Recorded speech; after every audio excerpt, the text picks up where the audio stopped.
Hello and welcome back to the Cosmic Enigma.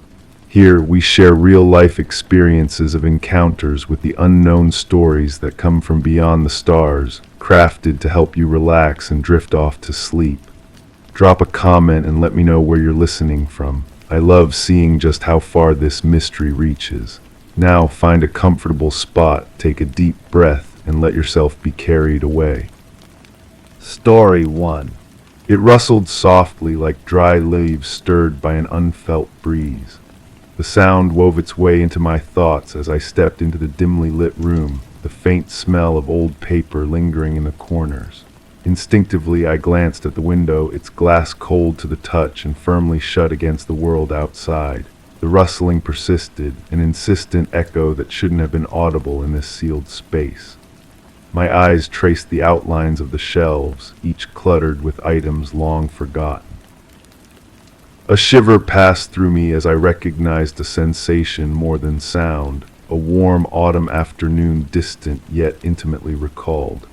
I was drawn toward the closet, its wooden doors slightly ajar, where nothing should be moving. The air thickened with an odd familiarity, and a quiet urgency thrummed beneath my skin. I hadn't heard that sound since the day everything changed. But nothing really changed. That's the thing I need to make clear right from the start. Nothing happened that afternoon. I was probably just tired, maybe coming down with something. You know how your mind plays tricks when you're not feeling well. The whole thing was just my imagination running wild, creating problems where none existed. I remember walking through the house that afternoon, though I'm not sure why I was there in the first place.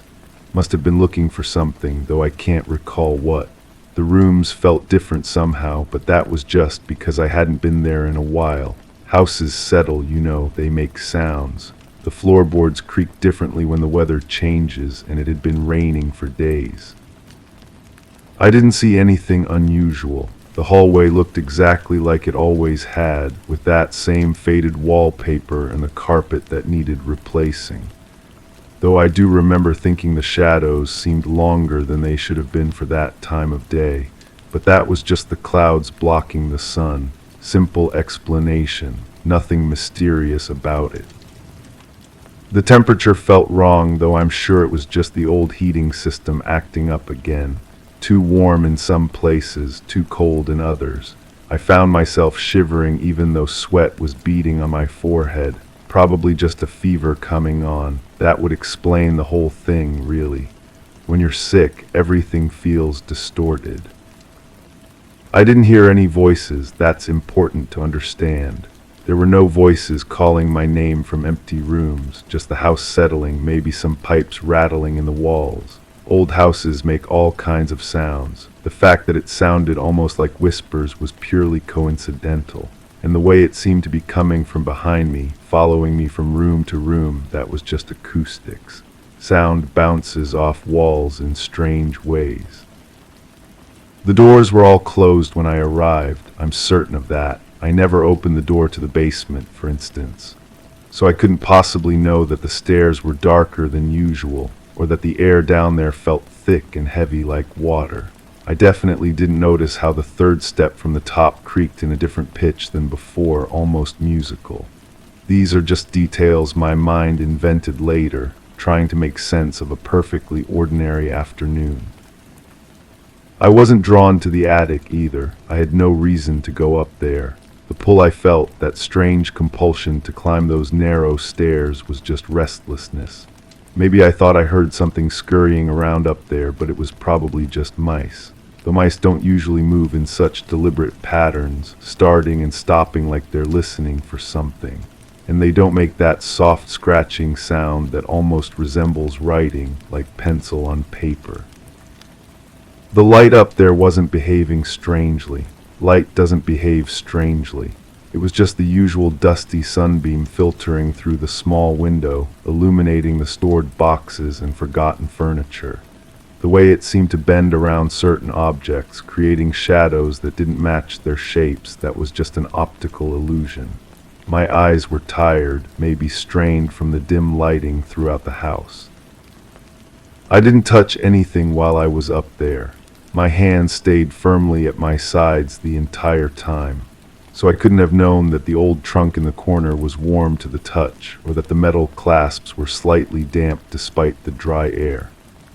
I certainly didn't lift the lid and peer inside, which means I never saw the contents arranged in perfect rows, items I recognized but couldn't name, each one positioned with mathematical precision.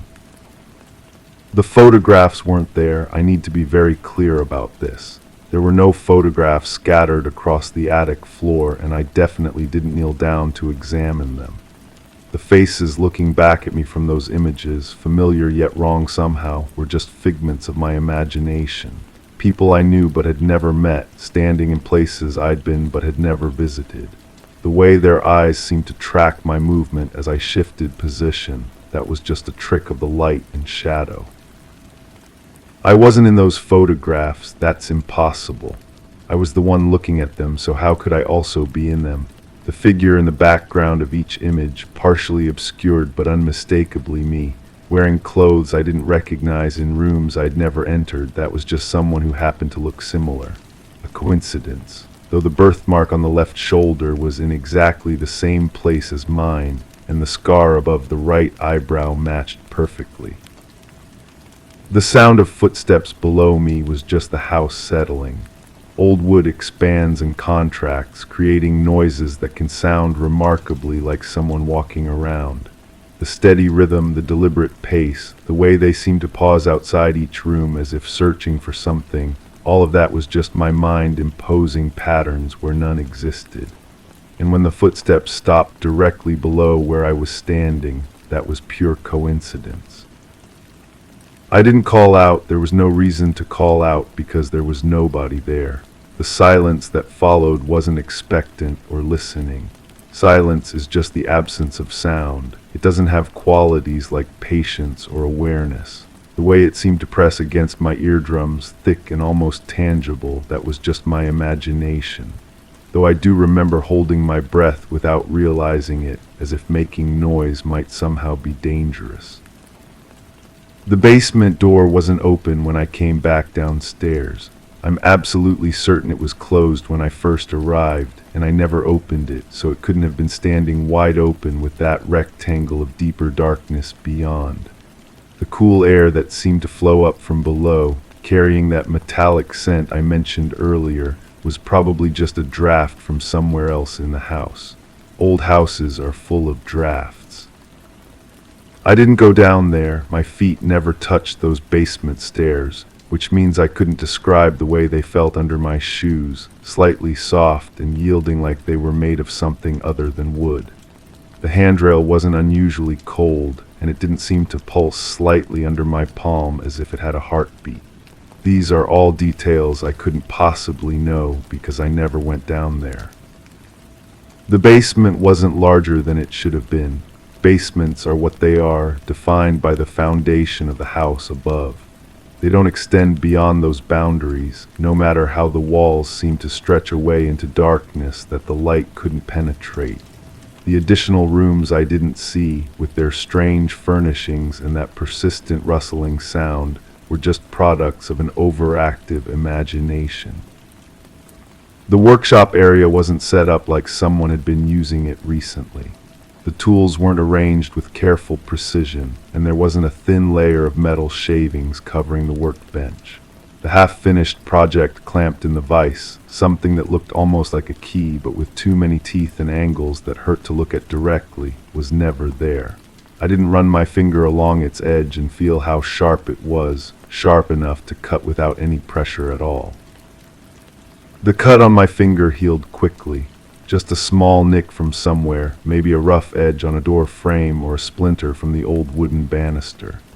The fact that it was in exactly the spot where I would have touched that impossible key was coincidence. And the way it bled more than it should have, drops falling to the basement floor and disappearing into the concrete like water into sand, that was just my imagination making the injury seem worse than it was. I didn't find the door behind the furnace. There was no door there, which means I couldn't have opened it and looked into the room beyond. The space that stretched back further than the house's foundation should have allowed, lit by a source I couldn't identify, was never there. The walls lined with shelves, each holding identical glass containers filled with something that moved when I wasn't looking directly at it, were just a dream I had later. The containers weren't labeled with dates I recognized, dates that corresponded to specific days in my life, days when something had felt off or wrong, but I couldn't put my finger on what. The contents weren't samples of some kind, though they seemed organic, almost familiar, like pieces of memory made tangible, floating in that clear fluid that might not have been fluid at all. I didn't take one of the containers. My hands never closed around the cool glass, and I never held it up to the light to get a better look at what was inside. The way the content seemed to recognize me, pressing against the glass like it wanted to get out, was just my imagination. And when I thought I heard my own voice whispering from inside the container, telling me things I didn't want to remember, that was clearly impossible. The container didn't break when I dropped it. There was no container to break, and the sound of glass shattering against the concrete floor was just something from outside, maybe a neighbor's window or a bottle falling from a garbage truck. The way the content spread across the floor, moving with purpose rather than following gravity, was just how liquids behave when they spill. Though most liquids don't try to flow back toward your feet, and they don't whisper your name as they move. I left immediately after that. Well, not immediately, because there was nothing to leave after. I simply finished whatever I had come to do and walked out of the house like any normal person would. The way my legs felt weak and unsteady, the way my hands shook as I reached for the front door handle, that was just fatigue. I'd been on my feet too long, that's all. The door handle wasn't warm under my palm, and it didn't seem to pulse with that same rhythmic beat I'd felt in the basement handrail.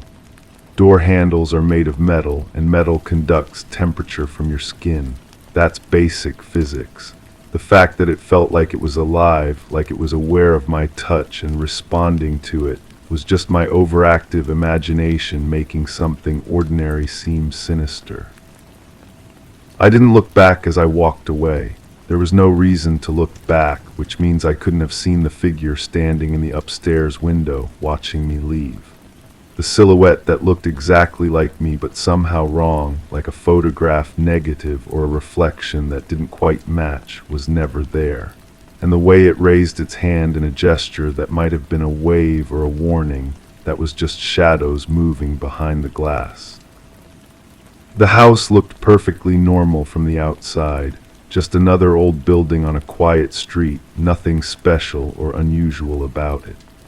The way the windows seemed to watch me as I walked away, tracking my movement like eyes, was just the angle of the glass catching the light, and the fact that I could still hear that rustling sound even after I was too far away for any sound to carry, that was just the wind in the trees. I slept well that night. No dreams, no disturbances, just the peaceful rest of someone with a clear conscience and nothing to worry about.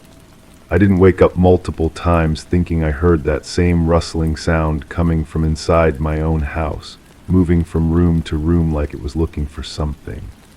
The scratching at my bedroom door was just a tree branch scraping against the outside wall, even though there are no trees near that side of the house.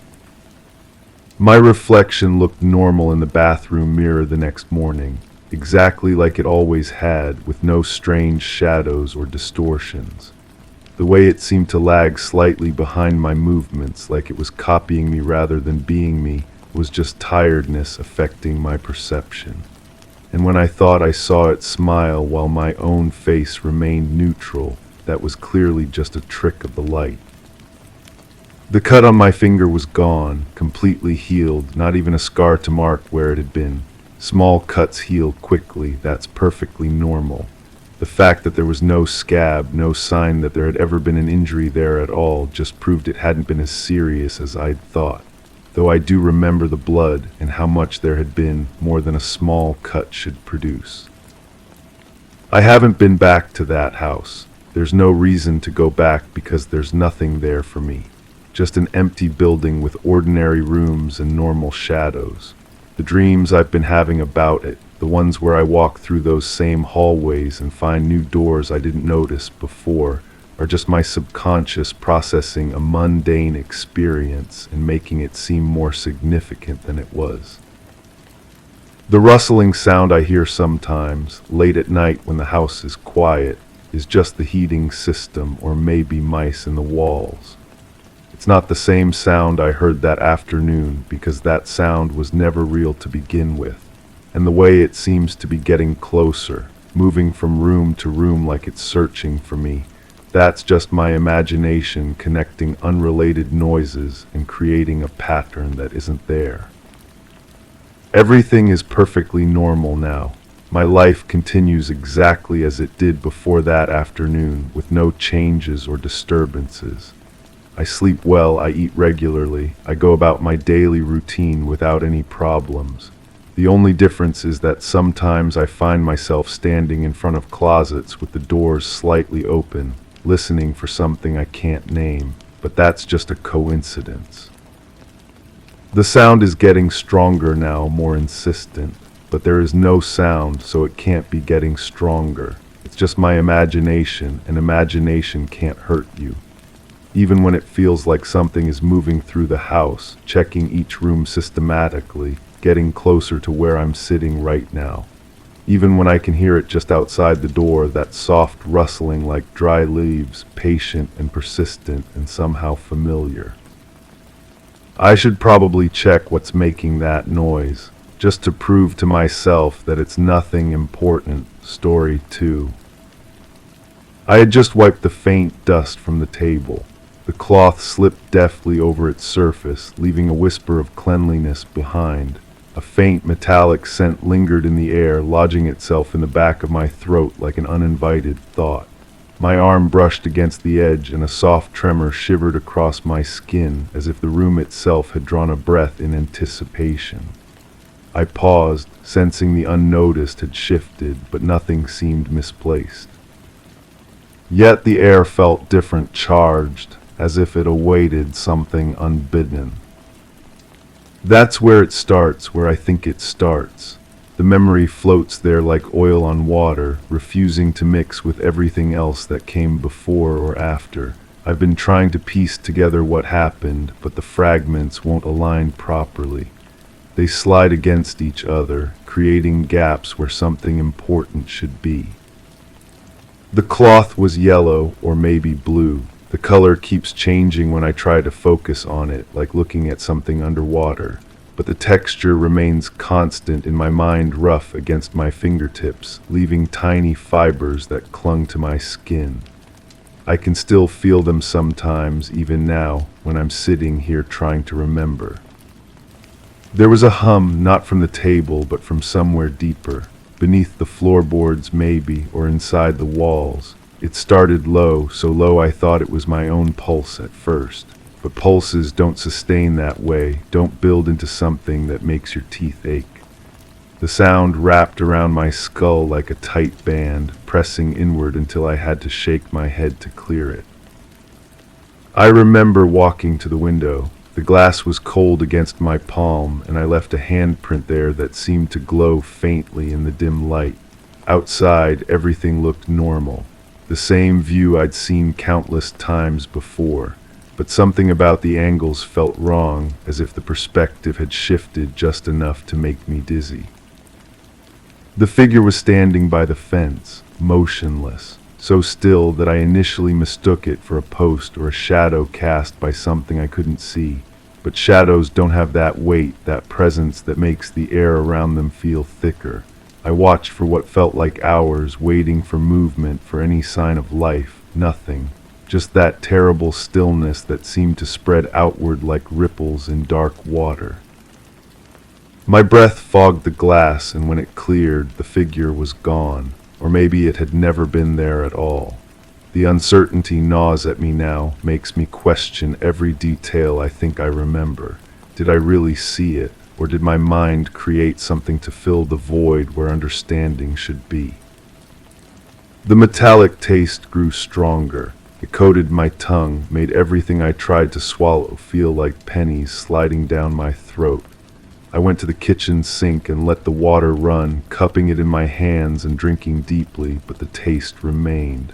It wasn't coming from outside. It was rising up from somewhere inside me, as if my own blood had changed composition.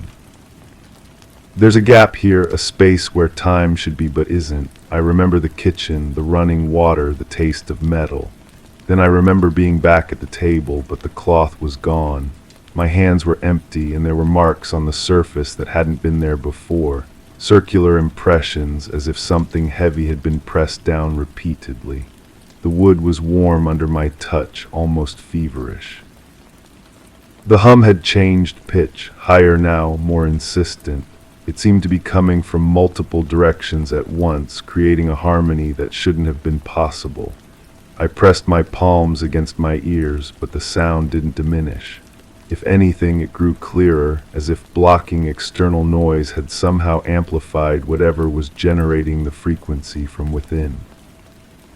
I think I called out. My voice sounded strange in the charged air, muffled and distant, as if I were speaking through water. No one answered, but I hadn't expected anyone to. I was alone in the house, I'm sure of that much. The solitude was complete, absolute, pressing down on me like a physical weight. But then there were footsteps, slow, deliberate, coming from somewhere above. The ceiling creaked with each step, and dust motes danced in the air, caught in shafts of light that seemed too bright for the time of day. I counted the steps 7, 8, 9 before they stopped directly overhead. The silence that followed was worse than the sound had been. I remember looking up at the ceiling, tracing the path the footsteps had taken. The plaster was unmarked, pristine white, but I could swear I saw impressions forming as I watched. Shallow depressions that appeared and vanished so quickly I might have imagined them. The house was settling, I told myself. Old houses make sounds. Old houses shift and creak and play tricks on the mind. The light behind the door started then. A thin line of illumination seeping out from beneath, golden and warm and completely wrong.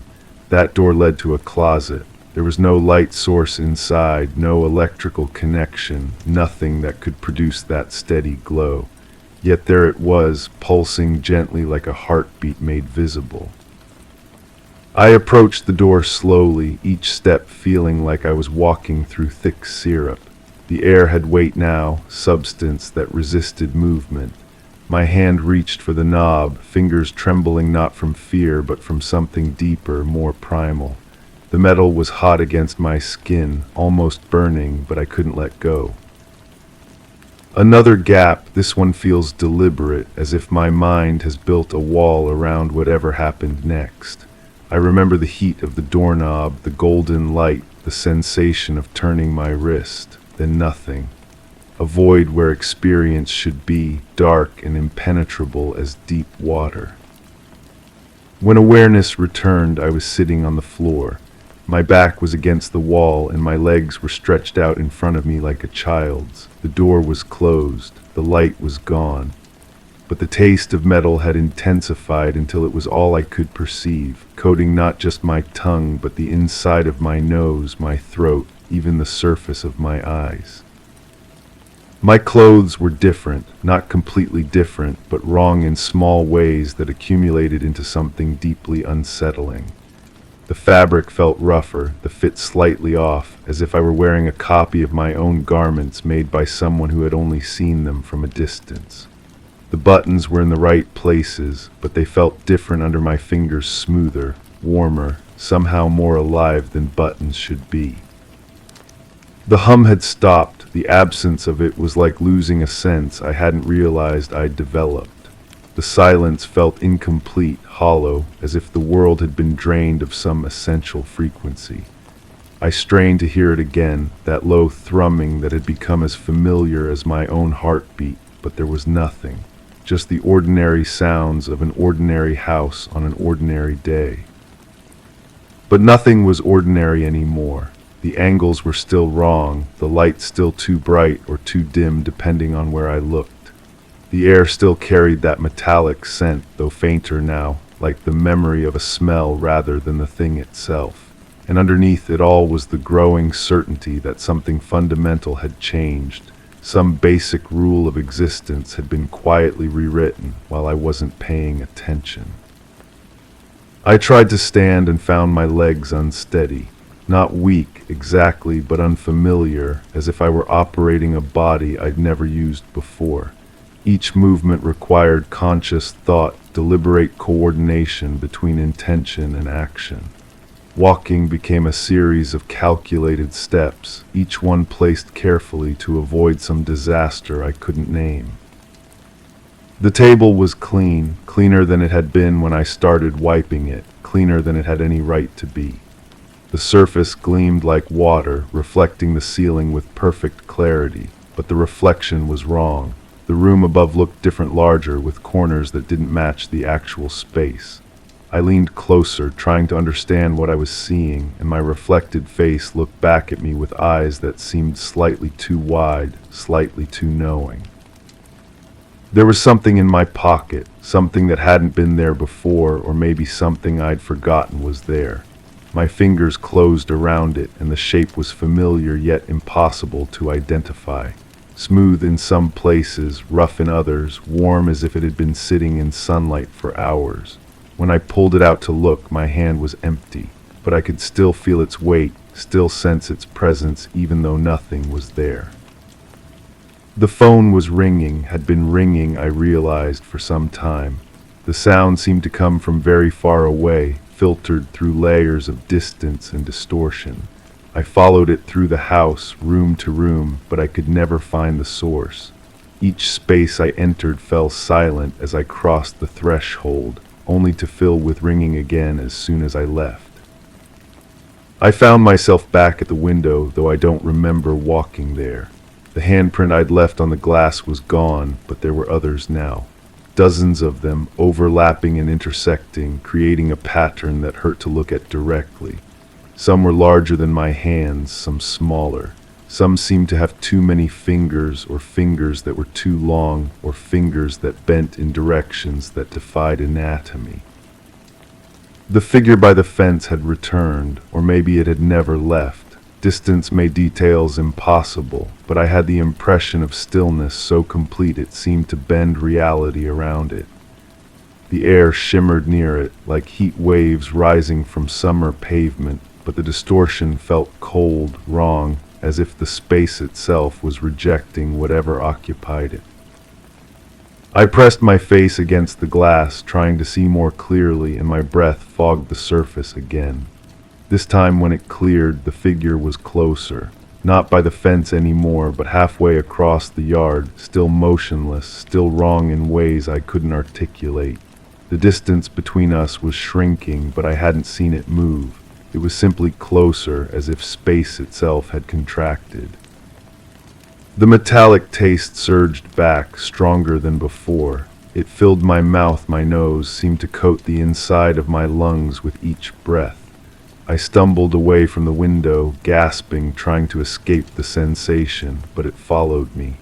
It was part of me now, woven into my chemistry in ways that felt permanent and deeply invasive.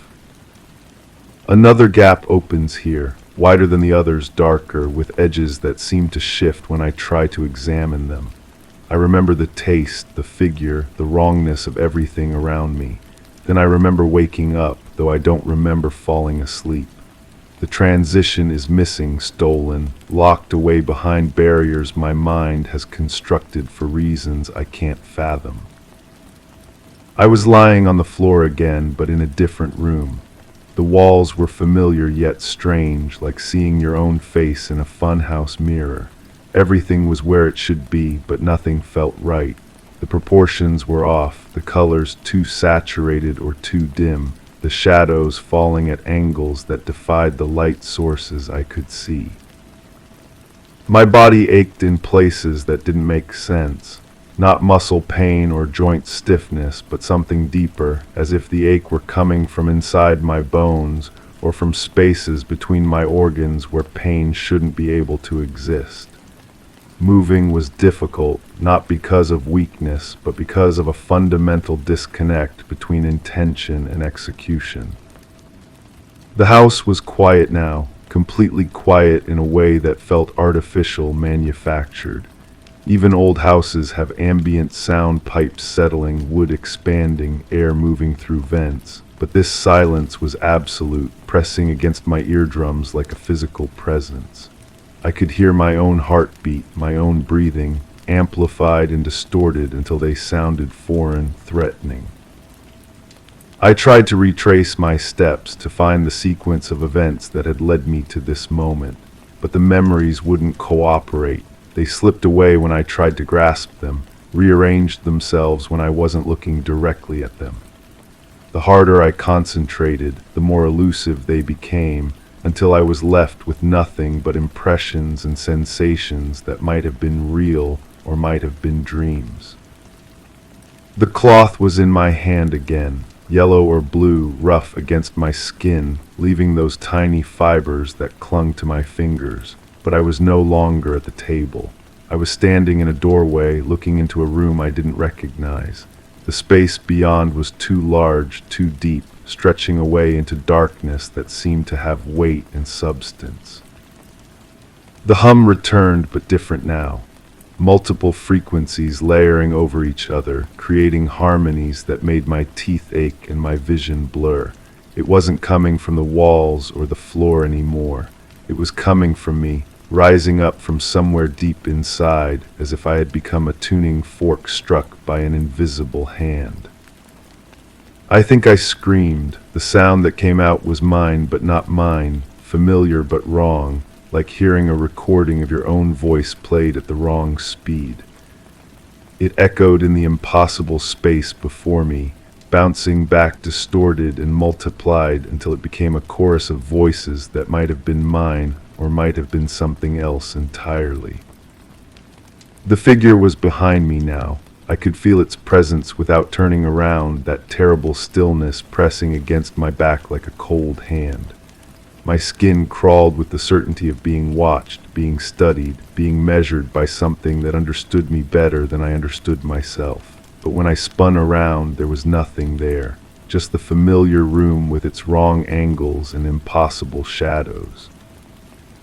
Time moved strangely after that. Moments stretched into hours, hours compressed into seconds. I would start to do something, reach for a door handle, take a step forward, open my mouth to speak, and find myself somewhere else entirely, with no memory of the transition. The house became a maze of disconnected spaces, each one familiar yet foreign, each one containing pieces of a puzzle I couldn't solve. The marks on the table had spread. Not just circular impressions now, but lines and curves that almost formed letters, almost spelled words in a language I didn't recognize but somehow understood. The wood was warm to the touch, feverish, pulsing with a rhythm that matched the hum in my bones. When I traced the marks with my finger, they seemed to shift, to complete themselves, to become something meaningful and terrible. I found myself writing, though I don't remember picking up a pen. The words flowed onto paper without conscious thought, describing events I couldn't remember experiencing, emotions I couldn't remember feeling. My handwriting looked different, similar enough to be mine, but with subtle variations that accumulated into something unsettling. The letters were too uniform, too perfect, as if written by a machine that had learned to mimic human imperfection. The phone rang again, and this time I found it. But when I lifted the receiver, there was no dial tone, no voice, just that familiar hum transmitted through the earpiece directly into my skull. I held it there for what felt like hours, listening to the sound that had become the soundtrack to my dissolution, until the plastic grew warm against my ear and began to feel organic, alive. When I finally put it down, my reflection in the window had changed again. Still recognizably me, but different in ways that made my stomach clench with recognition and revulsion. The eyes were too bright, too knowing. The smile was too wide, too satisfied. It was the face of someone who had learned something they shouldn't know, seen something they shouldn't have seen. The gaps in my memory are growing larger now, swallowing whole hours, maybe days. I find evidence of activities I don't remember: food eaten, clothes changed, words written in that perfect, terrible handwriting. The house rearranges itself when I'm not looking, rooms appearing where they shouldn't be, doors opening onto spaces that violate every law of architecture and physics. But the cloth remains constant, yellow or blue, rough against my skin, leaving those fibers that cling like memories. I carry it with me now, though I can't remember picking it up. It's become a talisman, an anchor point in a reality that shifts and flows like water. When everything else becomes uncertain, the cloth remains real, tangible, undeniably present. The figure by the fence is gone now, but its absence is more disturbing than its presence ever was. The space where it stood has become a wound in the landscape, a place where reality seems thinner, more permeable. Sometimes I catch glimpses of movement there, shadows that shouldn't exist, distortions that hurt to look at directly. I'm writing this now because I can feel something approaching. Not the figure that was just the beginning, the first sign of what was coming. Something larger, more fundamental, is stirring in the spaces between moments, in the gaps where my memory should be. The hum is getting stronger, more insistent, and I can feel it calling to something deep inside me, something that wants to answer. The metallic taste is permanent now, as much a part of me as my own saliva. My reflection continues to change, becoming more knowing, more satisfied, more wrong with each glance. The house has become a living thing, breathing around me, its walls pulsing with that familiar rhythm that matches the frequency in my bones. I keep returning to that moment with the cloth and the table, that first clear memory floating on the surface of everything else. It feels important, significant, like the key to understanding what's happened to me. But every time I try to examine it closely, it slips away, becomes something else, transforms into another fragment of the puzzle I can't solve. The writing continues without my conscious participation. Pages and pages of words in that perfect, terrible handwriting, describing events that might be memories or might be prophecies. I read them sometimes, trying to understand what part of me is creating them, but the meaning slips away even as I absorb it, leaving only the taste of metal and the sound of that endless, patient hum. Something is waking up inside me. Something that was always there but sleeping, waiting for the right frequency, the right combination of circumstances to rouse it from its dormancy. The cloth was the trigger, that simple act of cleaning dust from a table, but what followed was inevitable, programmed, as natural as breathing once the process began. I can feel it stirring now, stretching, preparing to fully emerge. The memories are coming back, not in fragments anymore, but in great waves that threaten to drown me in their intensity. And with them comes understanding, terrible and complete, of what I am, what I've always been, what I was made to become.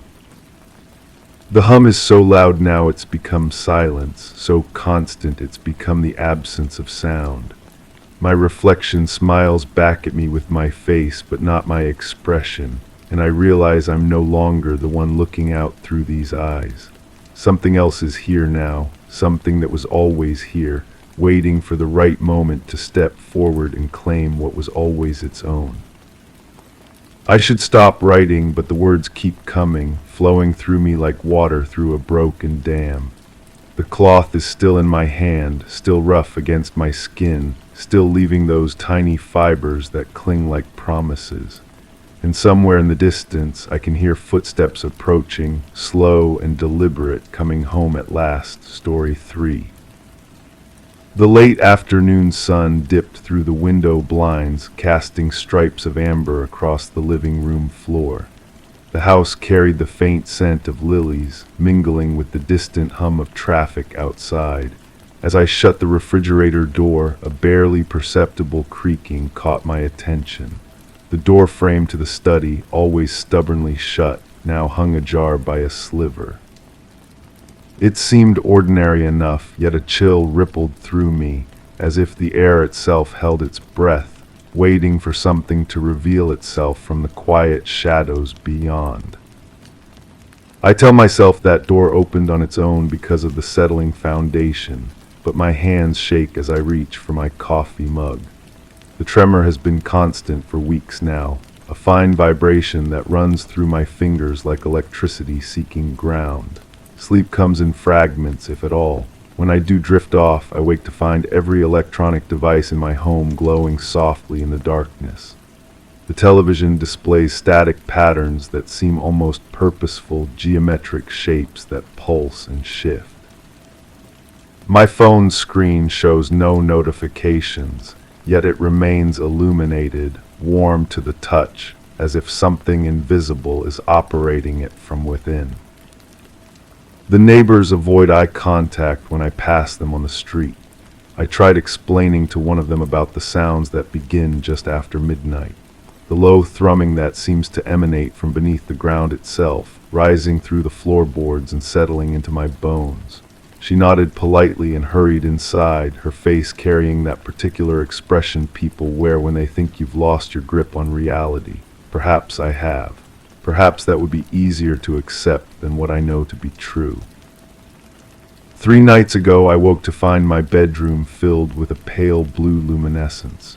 Not harsh like fluorescent lighting, but soft and organic, as if the air itself had become phosphorescent. The light seemed to breathe, growing brighter and dimmer in a rhythm that matched no earthly pulse. I lay perfectly still, afraid that any movement might shatter whatever delicate balance kept me safe in that moment. The light faded gradually, leaving behind the metallic taste of copper pennies on my tongue and a smell like ozone after lightning strikes. I've started keeping a journal, though the entries make little sense when I read them back. My handwriting appears different, more angular, as if my hand were being guided by someone else's muscle memory. The words describe sensations I don't remember experiencing, the feeling of floating several inches above my bed, conversations conducted without sound, the sensation of my thoughts being gently sifted through like sand through fingers. When I try to recall writing these entries, I find only blank spaces where memories should be. The breaking point came during what I now understand was the central event, though at the time it felt like emerging from a dream within a dream.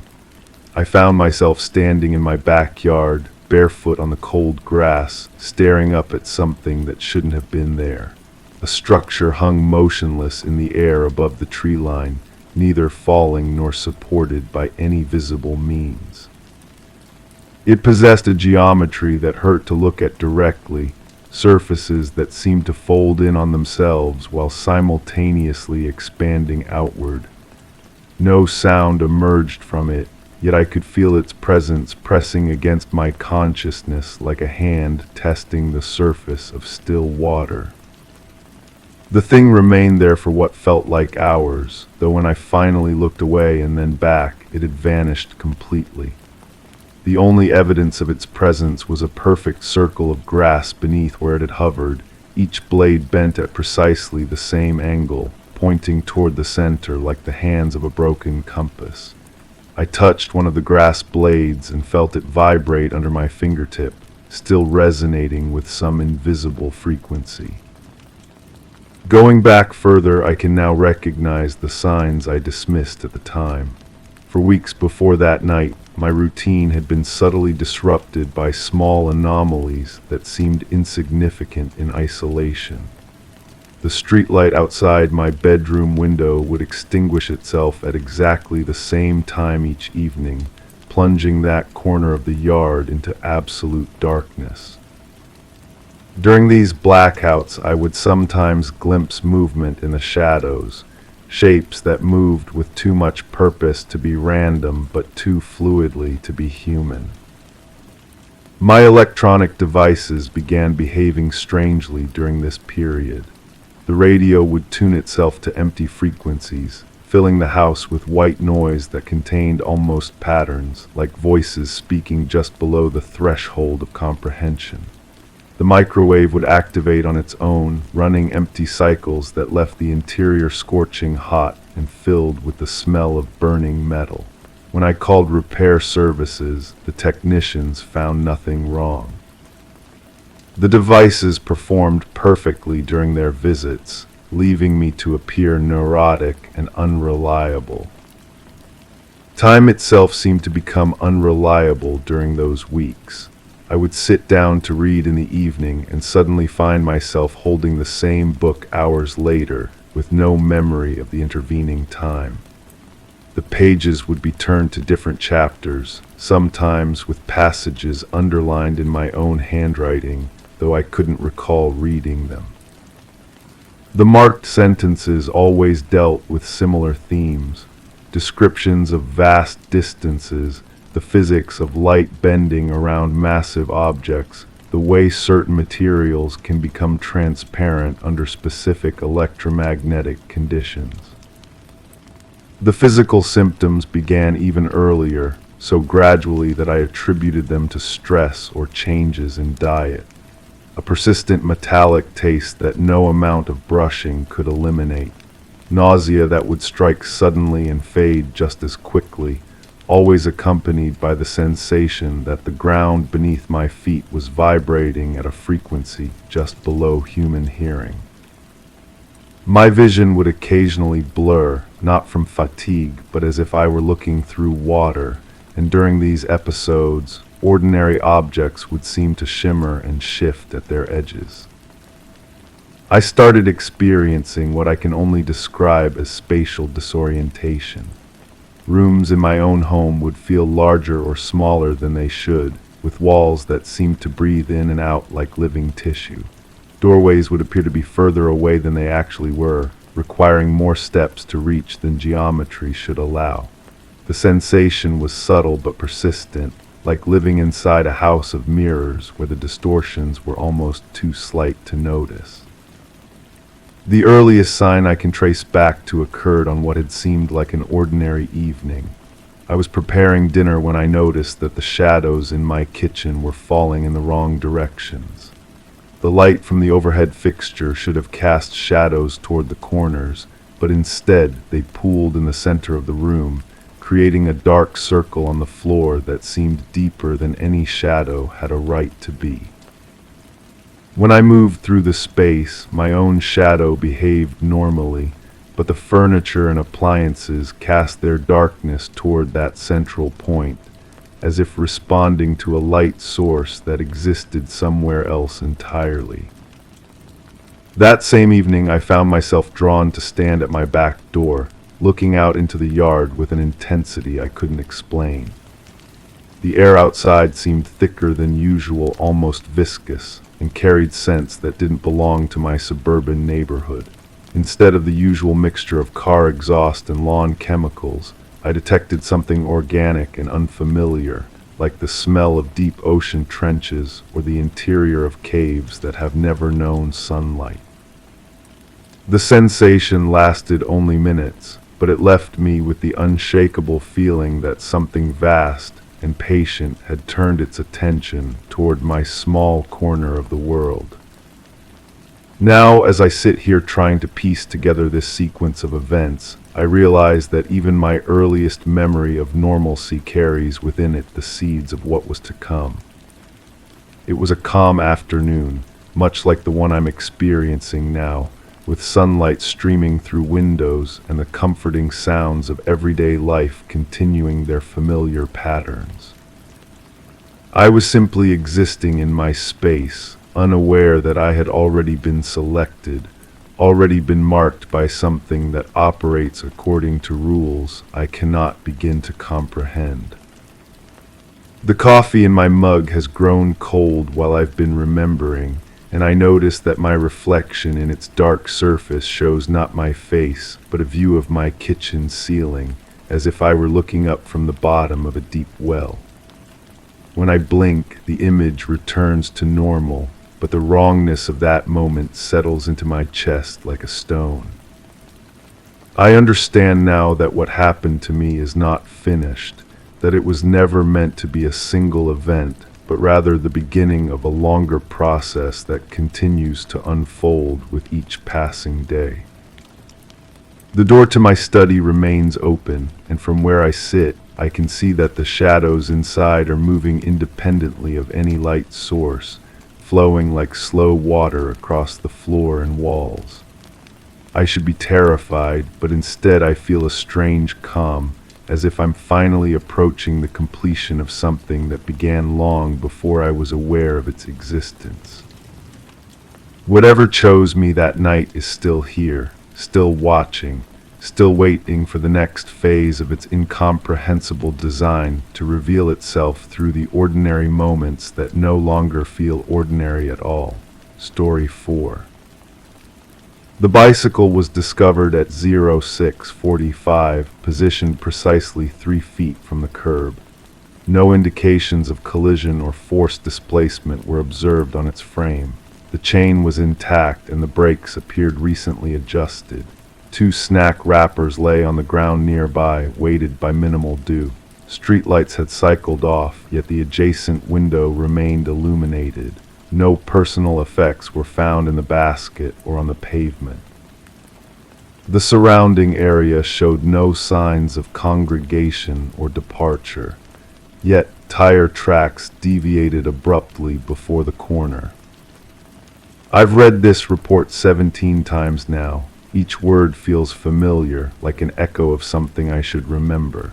The bicycle they're describing belongs to me. I know this with absolute certainty, though I can't explain how. The handlebars, the slightly worn seat, the way the front wheel tilts just a degree to the left when parked. These details surface in my mind like fragments of a dream that refuses to fade completely. But I don't remember leaving it there. I don't remember much of anything from that period, actually. There's a gap in my memory, clean and precise, as if someone took scissors to a film strip and removed exactly what they needed to. The days before blur into the days after, leaving only this hollow space where something important should be. The feeling started 3 weeks ago. I woke up in my own bed, in my own room, everything exactly as it should be. But something was different, not wrong exactly, different, like returning to a house where someone has moved all the furniture 2 inches to the left. Everything appears normal until you walk into the coffee table that should be further away. I've been trying to piece it together since then. Small things mostly, notes I don't remember writing, a voice recording on my phone that I apparently made but have no memory of creating. Objects in my room that seem slightly out of place, though I can't pinpoint exactly how. The voice recording is where I decided to start. I found it buried in my phone's audio files, labeled simply as memo. The timestamp shows it was created during the gap in my memory. When I first played it, the sound quality was poor, filled with static that seemed to pulse with its own rhythm. My voice comes through, but it sounds distant, as if I were speaking from the bottom of a well. Something's happening, my recorded voice says. The lights keep changing, not flickering, changing, like they're responding to something I can't see. There's a pause, and in the background I can hear what sounds like electronic interference. Not quite music, not quite noise. It shifts in frequency, rising and falling in patterns that almost make sense but never quite resolve into anything recognizable. I should probably go inside, my voice continues, but it sounds uncertain, like I'm not sure that's really what I want to do. But I can't stop watching. It's beautiful in a way that makes my teeth ache. The recording cuts off abruptly after that. I've listened to it dozens of times, trying to extract meaning from the static, from the tone of my own voice. Each time I notice something new, a sound that might be breathing that isn't mine, a subtle vibration that seems to come from the phone itself rather than the speakers. But it's the phrase about my teeth aching that triggers the first real fragment of memory. I'm standing on a sidewalk looking up. The streetlights are behaving strangely, pulsing in sequences that don't match their normal operation. But these aren't the warm yellow lights I'm used to. These are harsh and white, almost blue, casting everything in sharp relief. The shadows they create seem too dark, too deep, as if they're holes cut directly into the world. I remember the sensation in my mouth now. Not pain exactly, but a resonance, like when you accidentally bite down on aluminum foil. The lights pulse, and my molars respond with that same metallic ache. It's not unpleasant, just deeply strange, as if some part of my body is tuned to a frequency I didn't know existed. In the memory, I'm not alone on the street, but I can't see who else is there. I sense movement in my peripheral vision, but when I try to focus on it, there's nothing. Just the feeling of being observed, of being part of something larger that I don't understand.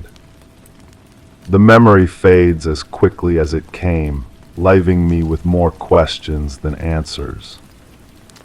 I decided to retrace my steps to visit the location where my bicycle was found.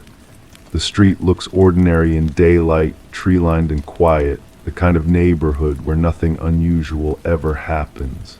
But as I stand there trying to recreate that night, I notice things that seem off. The streetlight directly above where my bike was positioned has a different quality to its housing than the others. The metal looks newer, though not recently installed. More like it's been cleaned or polished in a way that removes the natural patina of weather and time. When I touch it, the surface feels oddly warm, though the sun hasn't been shining on it. I find myself running my fingers along the base of the pole, and that's when I discover something that shouldn't be there. A small indentation in the metal, perfectly circular, about the size of a quarter.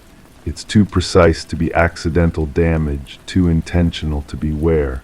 When I press my finger into it, I feel a subtle vibration, so faint I'm not sure if it's real or imagined. The moment I touch it, another fragment surfaces. I'm back on this street, but it's different.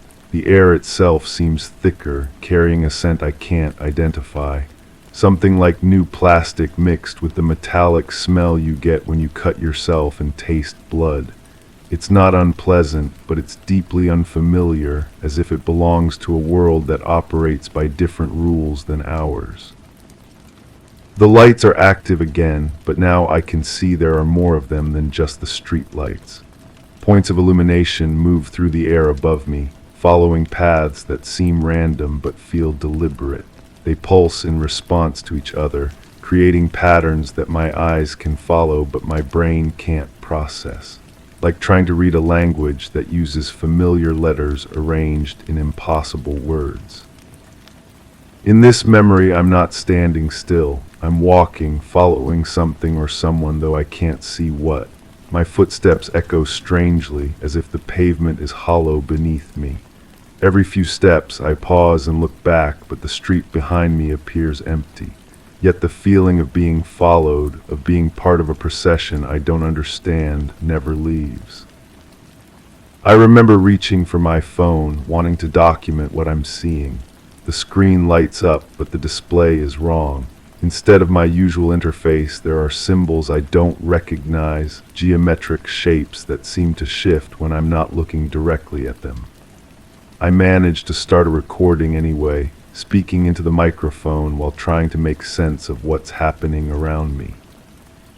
That's when I realize this memory connects to the audio file I found.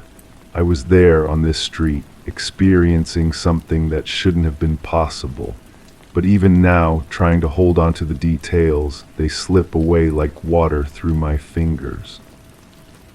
The fragment ends and I'm back in the present, standing next to the streetlight with my finger still pressed against that strange indentation. But something has changed. The vibration is stronger now, more noticeable. And when I look up at the light fixture, I could swear it pulses once, briefly, as if acknowledging my presence. I pull my hand away and step back, suddenly aware that I've been standing here for much longer than I intended. The sun has moved significantly across the sky, though I have no sense of lost moments. It's as if I blinked and several periods passed without my awareness. This time distortion becomes more frequent as I continue my investigation. I'll sit down to examine a piece of evidence, and when I next look up, the light in the room has changed in ways that suggest significant duration has passed. My phone shows the progression of minutes and periods, but I have no memory of experiencing them.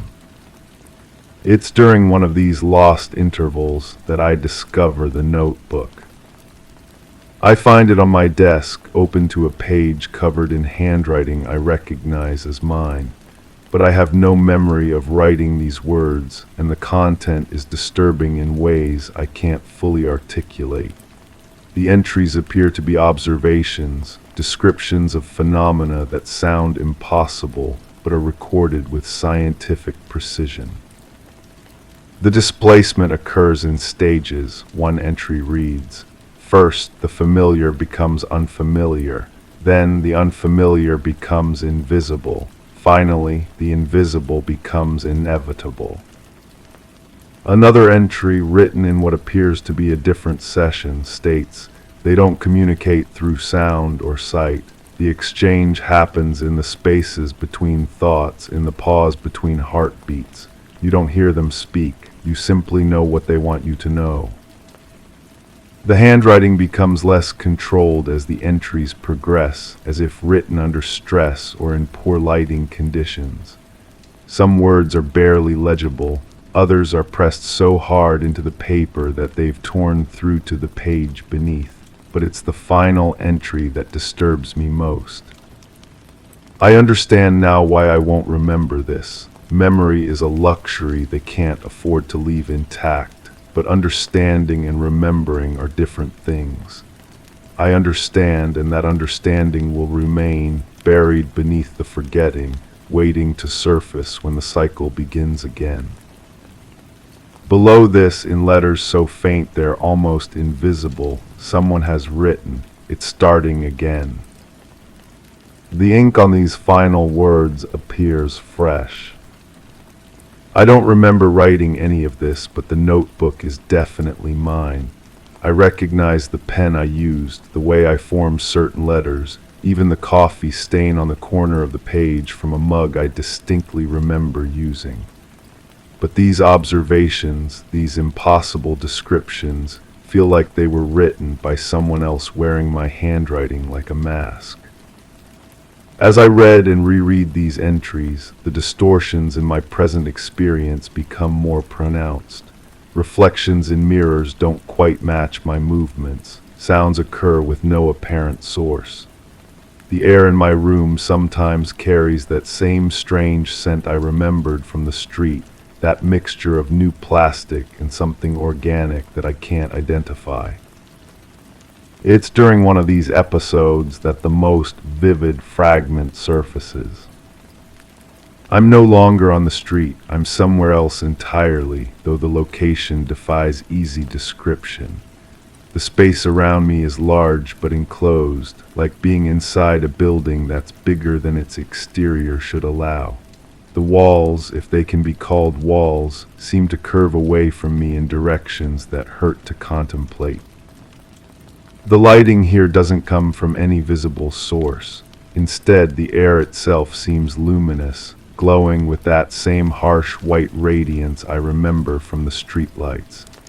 But here, the light moves, flowing like liquid through the space, creating patterns that are beautiful and terrible in equal measure. I'm not alone in this place. There are others, though I can't see them clearly. They exist in my peripheral vision, shapes that suggest human form but with proportions that aren't quite right. When I try to look directly at them, they seem to fold in on themselves, becoming invisible without actually living. But I can hear them, not voices exactly, but something that bypasses my ears entirely and speaks directly to the part of my brain that processes language. They're discussing me, I realize, but not in any way I can understand. The concepts they exchange are too large, too complex for my mind to hold. I catch fragments, assessments, measurements, decisions being made about things I can't comprehend. One of them approaches me, and I feel rather than see its attention focus on me with uncomfortable intensity. There's no malice in this attention, but there's no recognition of my humanity either. I'm being examined the way a scientist might examine a specimen, with detached curiosity about my structure and function. The examination is thorough and completely non-physical. I feel my thoughts being cataloged, my memories being indexed and cross-referenced. Some are marked for retention, others for modification, still others for complete removal. The process is painless but deeply violating, like having someone rearrange the furniture in your mind without your permission. I try to resist, to hold on to the memories they're marking for deletion, but it's like trying to cup water in my hands. The harder I grasp, the more quickly it slips away. I can feel important moments dissolving, connections between events being severed, the continuity of my experience being edited in real moments. But something goes wrong with the process, or perhaps right, depending on your perspective. A small part of my awareness remains hidden, tucked away in some corner of my consciousness that they either can't find or don't think to look for. This fragment watches the editing process, taking notes, preparing for the moment when it can begin the work of reconstruction.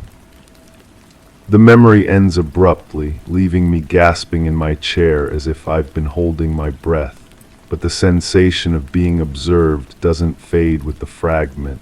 If anything, it becomes stronger. I have the distinct impression that something is watching me remember, monitoring my progress as I piece together what happened. I look around my room, searching for any sign of surveillance, but everything appears normal.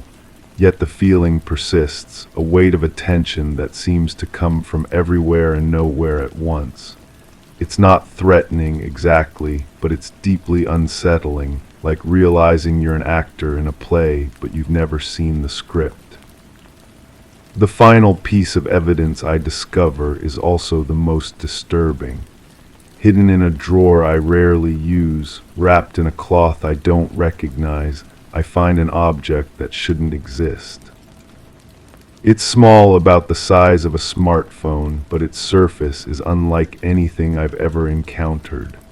The material appears to be metallic, but it's warm to the touch and seems to pulse with its own internal rhythm.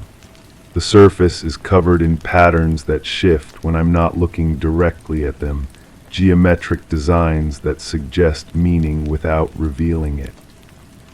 When I hold the object, the vibration I felt at the streetlight returns, but stronger. It resonates through my bones, creating harmonics in my teeth and skull. The sensation is almost musical, as if the object is trying to communicate through frequency rather than form. As I examine it more closely, I notice that the patterns on its surface are responding to my touch. Where my fingers make contact, the designs become more complex, more active. It's as if the object is reading me while I'm trying to understand it, creating a feedback loop of mutual examination. The longer I hold it, the more the boundaries between memory and present experience begin to blur. I start to see overlays of that impossible space superimposed on my room. The walls seem to curve away from me, the ceiling stretches higher than it should, and the light takes on that flowing, liquid quality I remember from the fragment. But this isn't a memory. This is happening now, in real moments, as I sit in my chair holding this impossible object. The two realities exist simultaneously, neither more real than the other, both equally valid and equally impossible. I understand now that the investigation was never about recovering lost memories.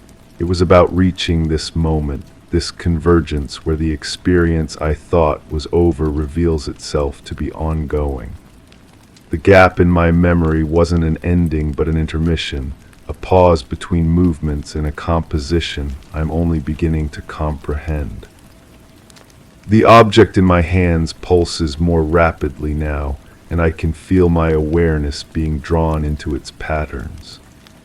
The room around me continues its impossible transformation, becoming the space I remember from the fragment, but also remaining stubbornly, undeniably my own familiar environment. I want to put the object down to step back from this convergence, but I find I can't. Not because I'm being compelled, but because I no longer want to. The fear I felt during the investigation is being replaced by something else. Not quite curiosity, not quite acceptance, but a recognition that this moment was always inevitable. The boundaries between observer and observed, between rememberer and remembered, dissolve completely. I am simultaneously the person investigating the mystery and the mystery being investigated. The fragments of memory I've been collecting weren't lost pieces of the past, but seeds of the present, planted and tended until they could bloom into this moment of convergence. The light in the room, both my room and that other space, begins to pulse in rhythm with the object in my hands. The sensation in my teeth returns, that metallic ache that connects me to frequencies I didn't know existed. But now I understand that the ache isn't a side effect of the experience. It's a tuning fork, a way of calibrating my awareness to perceive what's always been there, waiting just beyond the edge of normal perception. As the pulsing intensifies, I feel my consciousness expanding, stretching to accommodate concepts too large for my usual mental architecture. The understanding I glimpsed in the notebook entry begins to surface, not as memory, but as direct knowing. I comprehend, without being able to articulate, the nature of the cycle I'm part of, the reason for the careful editing of my memories, the purpose behind this elaborate process of forgetting and rediscovering. But even as understanding dawns, I can feel it beginning to slip away. The same mechanism that erased my memories before is activating again, preparing to fold this experience back into the hidden spaces of my mind. The investigation will end, the evidence will disappear or become meaningless, and I will return to my normal life with only a vague sense that something important has been forgotten. Yet this cycle isn't quite the same as the last one. The fragment of awareness that observed the editing process has grown stronger, more resilient.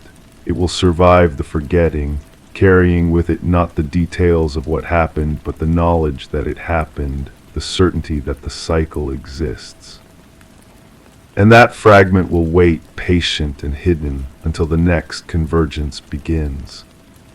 Until I find myself once again standing in my room, holding evidence of an experience I can't quite remember, feeling the familiar weight of invisible observation, knowing without knowing why that something important has been forgotten. The object in my hands gives one final pulse, and I feel the convergence beginning to collapse back into ordinary reality. The walls resume their normal proportions, the light returns to its usual warm yellow glow, and the impossible space folds itself back into whatever dimension it usually occupies. But as the transformation completes, as I prepare to forget once again, a question surfaces in my mind with crystalline clarity. If the cycle is designed to make me forget, why do I always remember just enough to start investigating again? The object grows cold in my hands, and I know that by tomorrow I won't remember what it is or why I'm holding it. But the question will remain, buried beneath the forgetting, waiting to surface when the next investigation begins.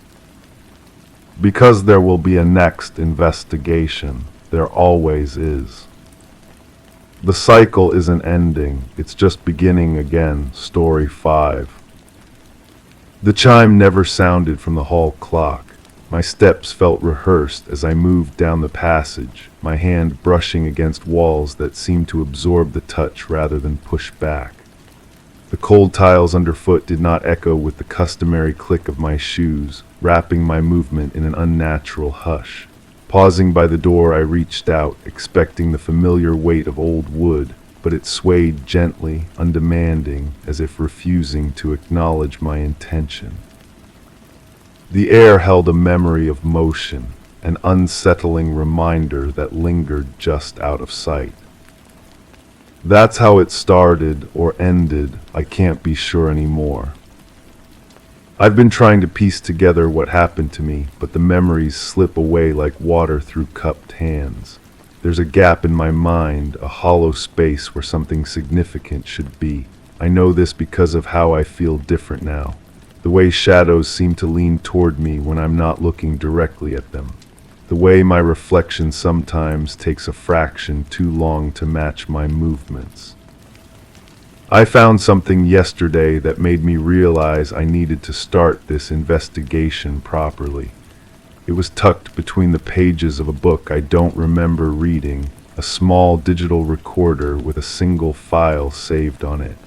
The timestamp means nothing to me, but my voice is unmistakable, though it sounds distant, like I was speaking through water. I pressed play and heard myself whispering, "The walls are breathing. Can you see them breathing? The pattern keeps changing, but I can't look away. There's someone behind me, but when I turn around, there's only the space where they should be standing." I don't remember making that recording. The sound quality is strange, filled with a low-frequency hum that makes my teeth ache.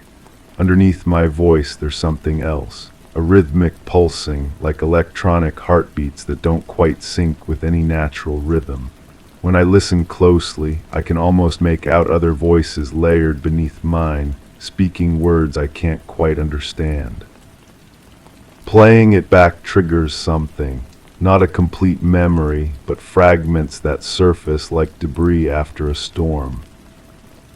I remember lights, not ordinary lights, but something that moved with intention, casting shadows that fell upward instead of down. They pulsed in sequences that felt almost like communication, though I couldn't decode their meaning. The illumination they cast made everything look slightly wrong, as if the world had been shifted 1 degree off its proper axis. There was a moment when I realized I wasn't alone, not because I saw anyone, but because the air itself felt occupied. You know that sensation when someone stands too close behind you, how your skin prickles with awareness. It was like that, but magnified, as if the presence extended beyond the boundaries of a single person. I was holding something in my hand, something small and warm that vibrated against my palm with irregular pulses. When I concentrate on that memory, my fingers still feel the phantom sensation of its texture, smooth like polished stone but yielding like living tissue. The recording cuts off abruptly, but not before I hear myself say something that chills me. They're showing me how to see properly now. The real shapes behind everything. I understand why they had to wait until now. I have no memory of understanding anything. Since finding that recording, other things have started surfacing. I discovered notes written in my handwriting scattered throughout my home. Cryptic phrases that mean nothing to me now. The frequency matches the pulse in my wrist. Mirror shows the room behind the room. Count the shadows, there are always more than there should be. One note written on the back of a receipt simply says, "Don't trust the version of yourself that remembers." That one makes my hands shake when I read it. I've been having episodes where reality seems to slip sideways. This morning I caught my reflection arranging its face differently than mine, smoothing its expression back to match mine only when it noticed me watching.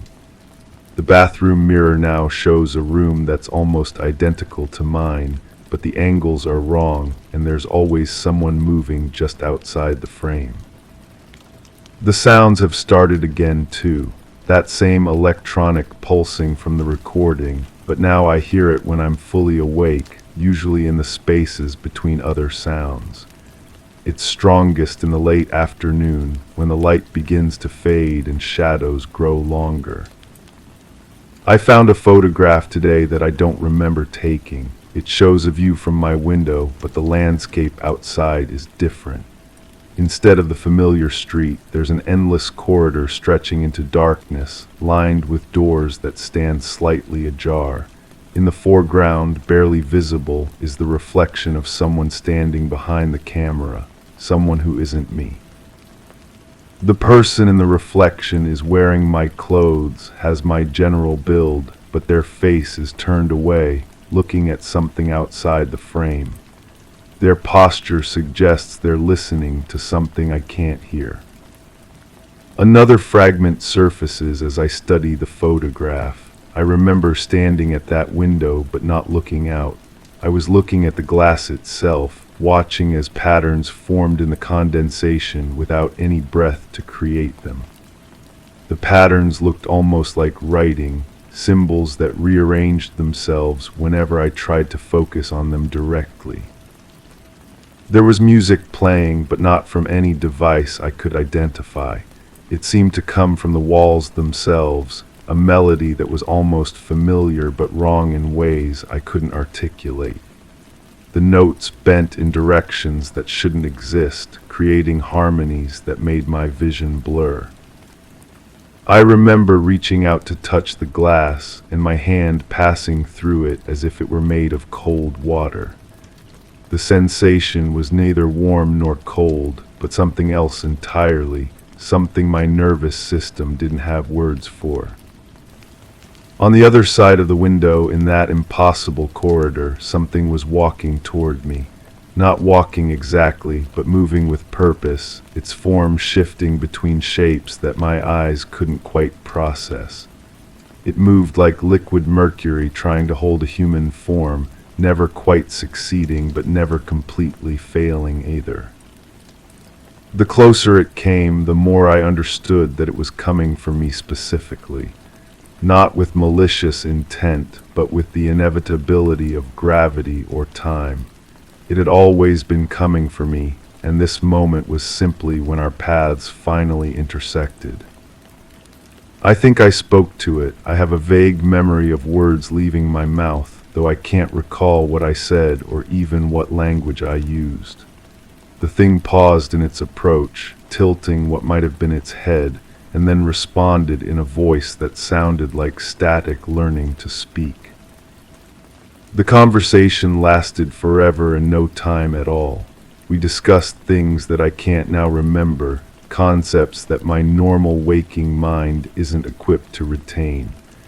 But I know the discussion was important, possibly the most important conversation I've ever had. When it ended, the thing that might have been speaking reached out with something that might have been a hand and touched something that might have been my forehead. The contact felt like cold electricity, like being struck by lightning made of ice water. That's when everything went white. I'm writing this now because the episodes are getting stronger. The electronic pulsing is constant now, and I've started to notice that other people can't hear it. I tested this by asking about the strange humming sound while standing next to someone, and they looked at me with the particular kind of concern reserved for people who are losing their grip on reality. But I'm not losing my grip, I'm remembering.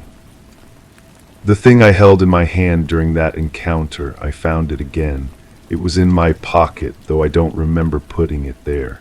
It's exactly as I remembered, smooth, warm, pulsing with that irregular rhythm. When I hold it now, the memories come more clearly, but they bring something else with them. I'm starting to see the spaces between things, the gaps in reality where something else shows through. The walls of my home are becoming transparent, revealing the vast network of corridors that exists behind everything. I can see other people moving through those passages, people who look almost human but carry themselves with that same liquid uncertainty I remember from my visitor. They're preparing something. I can sense their anticipation, their careful arrangement of circumstances. They move with purpose, adjusting things I can't see, making modifications to the world that only become apparent in retrospect. I think they're preparing for others to have the same experience I had, the same conversation, the same moment of understanding, the same white flash that separates before from after. The object in my hand pulses faster now, matching the rhythm of my heart, or maybe my heart is matching its rhythm. The distinction seems less important than it used to. I can see my reflection more clearly now, and I understand why it sometimes moves differently than I do. It's not my reflection anymore. It's the version of me that exists in those corridors, the version that never came back from that conversation by the window. That version is trying to tell me something, mouthing words I can't quite read. Its eyes are wider than mine, as if it's seen something that expanded them permanently. Its mouth moves with urgent precision, repeating the same message over and over. I think it's trying to warn me, but I can't tell if the warning is about something that's going to happen, or something that's already happened and is still happening. The electronic pulsing has changed. It's not just sound anymore, it's becoming something I can see, waves of distortion that ripple through the air like heat mirages. They're coming from everywhere now, from the walls, from the spaces between objects, from the gaps in my own thoughts. I understand now why I made that first recording. It wasn't for me to find later. It was for whoever comes after me, whoever finds themselves in this same position of trying to reconstruct something that was deliberately obscured. The thing in my hand is getting warmer. The pulsing is so rapid now it feels almost like vibration. I can feel it changing, becoming something else, something that will serve a different purpose than it did before. My reflection has stopped trying to warn me. Instead, it's smiling, and that smile is spreading to parts of its face where smiles shouldn't be able to reach. It's becoming something that uses my face as a starting point, but isn't limited by the usual constraints of human expression. I think the conversation isn't over. I think it never ended, and what I've been experiencing is just the echo of something much larger, much longer, much more complex than I initially understood. The corridors behind everything are becoming more visible now. I can see them even when I'm not looking in mirrors or through windows. They overlay everything, a vast network of passages that connect all the spaces where reality wears thin. There are others in those corridors now. Not just the liquid figures I saw before, but people like me, people who had their own conversations, their own moments of white light, their own periods of confused reconstruction. They're all holding objects like mine. They're all moving with the same purposeful uncertainty I feel. They're all approaching something, converging on a point I can't yet see but can sense waiting ahead. I think I'm supposed to join them soon. The object in my hand is pulling me forward now, not just pulsing but actively tugging, like a compass needle seeking its true north. But before I go, I need to leave this record. For whoever finds it, for whoever starts their own investigation into their own missing memories, for whoever discovers their own electronic recording full of impossible claims. The conversation never ends. It just expands to include more voices, more perspectives, more ways of understanding what lies behind the familiar world. I can see the place where I'm supposed to go now. It's through the window that isn't really a window, down the corridor that exists behind my wall, past the figures who are no longer trying to look human. My reflection waves goodbye, but its hand keeps waving even after I've stopped looking at it. The object in my palm has stopped pulsing. It's perfectly still now, perfectly warm, perfectly ready for whatever comes next. I can hear new voices in the electronic static. They're welcoming me back, asking if I'm ready to continue the conversation we started before I forgot how to remember. I think I am ready.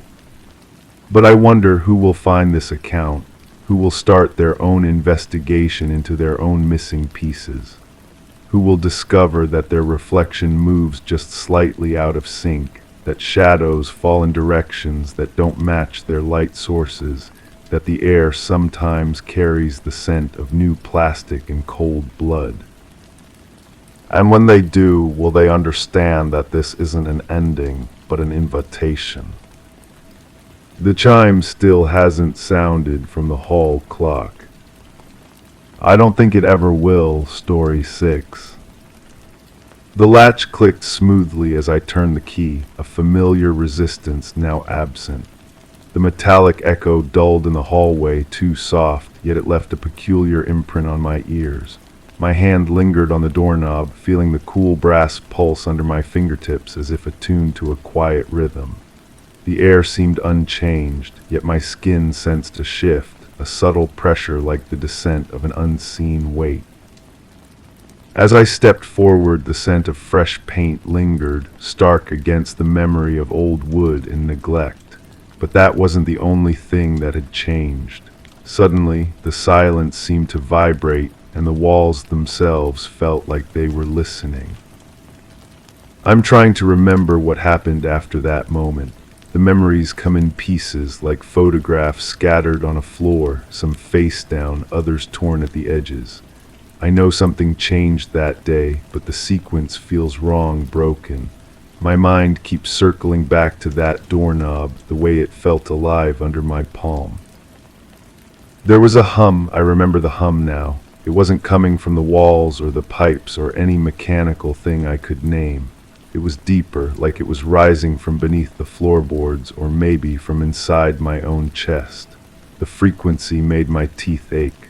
I can still feel it sometimes when I'm trying to sleep. That low vibration that seems to sync with my heartbeat until I can't tell which is which. The paint smell was wrong too. Fresh paint should smell sharp, chemical. This was different, sweeter, like copper pennies left in warm milk. I kept breathing it in, trying to place it, and each breath made my vision swim slightly at the edges. The walls looked different in that light, smoother somehow, as if they'd been polished from the inside.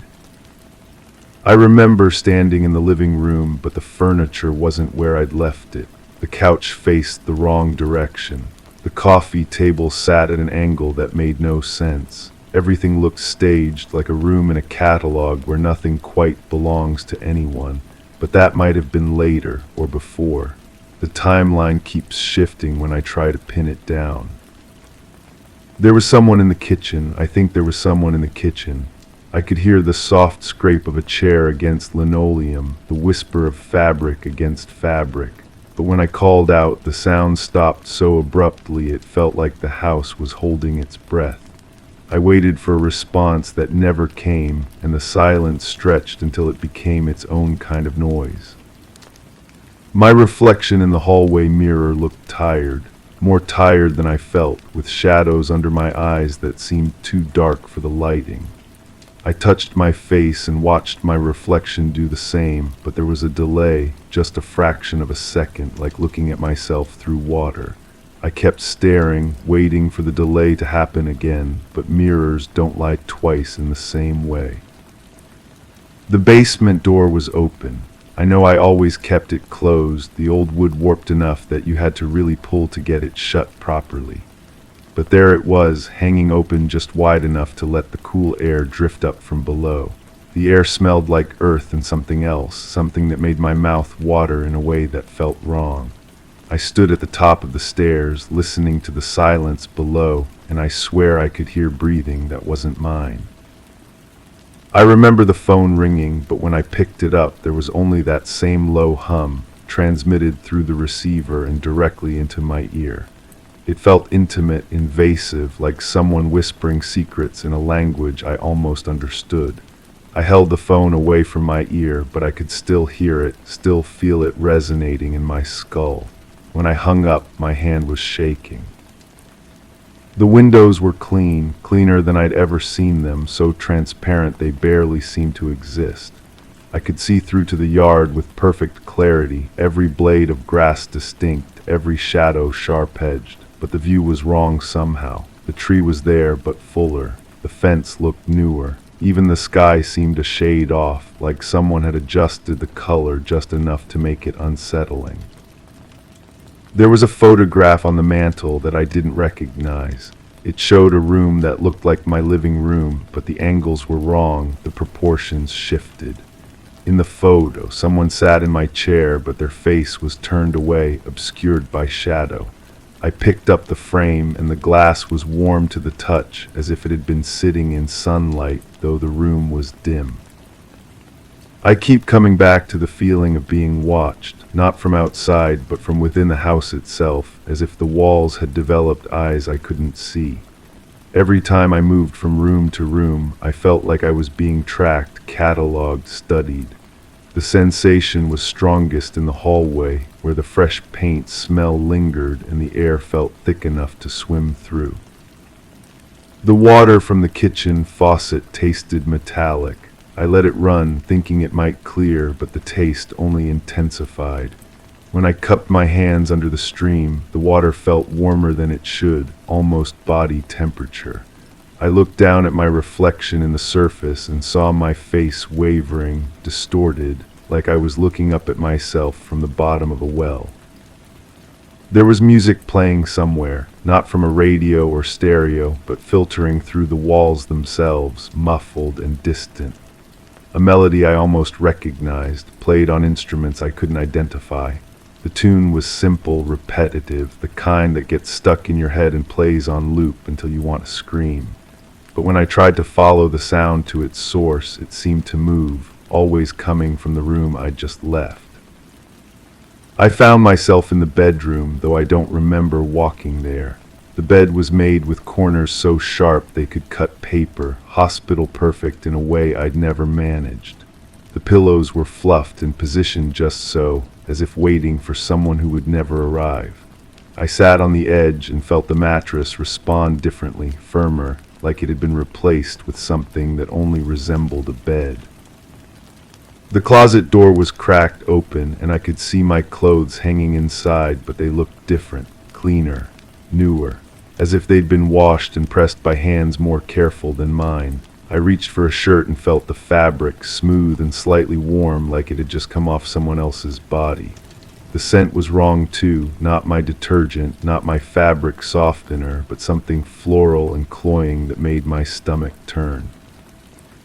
I think I fell asleep, or something like sleep. I remember lying down and closing my eyes, but my mind stayed active, alert, processing sounds and sensations that shouldn't exist in an empty house. Footsteps in the hallway, soft and measured. The creak of floorboards under weight that wasn't mine. The whisper of curtains moving in rooms where no windows were open.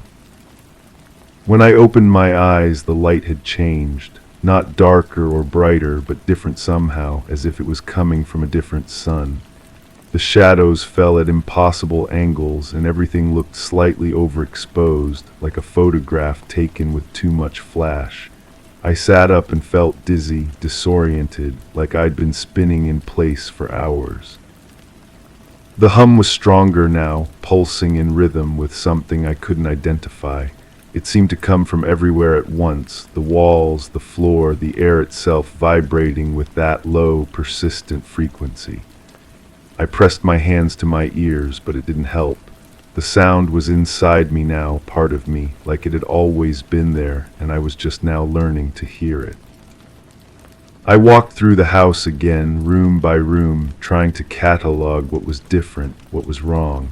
But the wrongness was subtle, pervasive, like trying to identify what's off about a face you know well but can't quite place. Everything looked like it should, but nothing felt like it belonged. The front door was locked. I tried the handle, turned it both ways, but it wouldn't budge. The key that had opened it so easily before now refused to turn, as if the lock had changed its mind about letting me leave. I pulled and twisted, but the door remained sealed, solid, immovable as stone. I remember standing in the center of the living room, turning slowly, taking in every detail. The furniture, the walls, the way the light fell across the floor. It all looked right, but it felt like a stage set, a careful recreation of my life built by someone who had studied me from a distance. Close enough to get the details right, but not close enough to understand what made it home. The phone rang again. This time I didn't answer, but I could hear it through the walls, that same low hum transmitted through copper wires and into the house's nervous system. The sound seemed to sync with my heartbeat, and I wondered if that was intentional, if someone was listening to me as carefully as I was listening to them. I think that's when I understood, not consciously, not in words, but in the deep animal part of my brain that recognizes predators and knows when to run. Something had been watching me, studying me, learning the patterns of my life with the patience of something that doesn't experience time the way I do. And now it was trying those patterns on, wearing my life like a costume that almost fit. The basement door was still open. I approached it again, drawn by the cool air and that earthy smell that made my mouth water. This time I could hear something down there, a soft rustling like papers being shuffled or fabric being folded and refolded. I put my foot on the first step and felt it give slightly, as if the wood was softer than it should be. I didn't go down. Some instinct held me back, kept me at the threshold between the known and the unknown. But I listened, straining to identify the sounds below. They were rhythmic, purposeful, like someone working at a task that required great care and attention. I called out, but my voice seemed to be absorbed by the darkness, swallowed before it could reach whatever was waiting below. The mirror in the hallway reflected a room I didn't recognize. Same furniture, same layout, but the proportions were wrong, stretched and distorted like a funhouse reflection.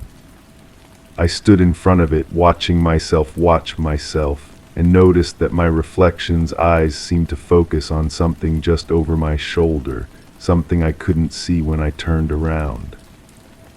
I remember the taste of copper becoming stronger, coating my tongue and the back of my throat. Every breath brought more of it, until I felt like I was drowning in the metallic flavor. I tried to rinse my mouth, but the water from the faucet only made it worse, adding its own strange warmth to the mix. The house was changing around me, not dramatically, not in ways I could point to and say, that's different, but in small, subtle shifts that accumulated like sediment, building up until the familiar became foreign. A wall that seemed taller than before, a doorway that felt narrower, corners that were somehow sharper, more defined, as if reality itself was being adjusted by careful, invisible hands. I found myself back at the front door, key in hand, trying again to turn the lock, but my hand was shaking now, and the key felt different, heavier, like it was made of something denser than brass. The metal was warm, almost hot, and it seemed to pulse with its own rhythm, separate from mine but trying to sync up. The silence was complete now. No hum, no rustling from the basement, no phantom music filtering through the walls, just the absence of sound so profound it felt like pressure against my eardrums.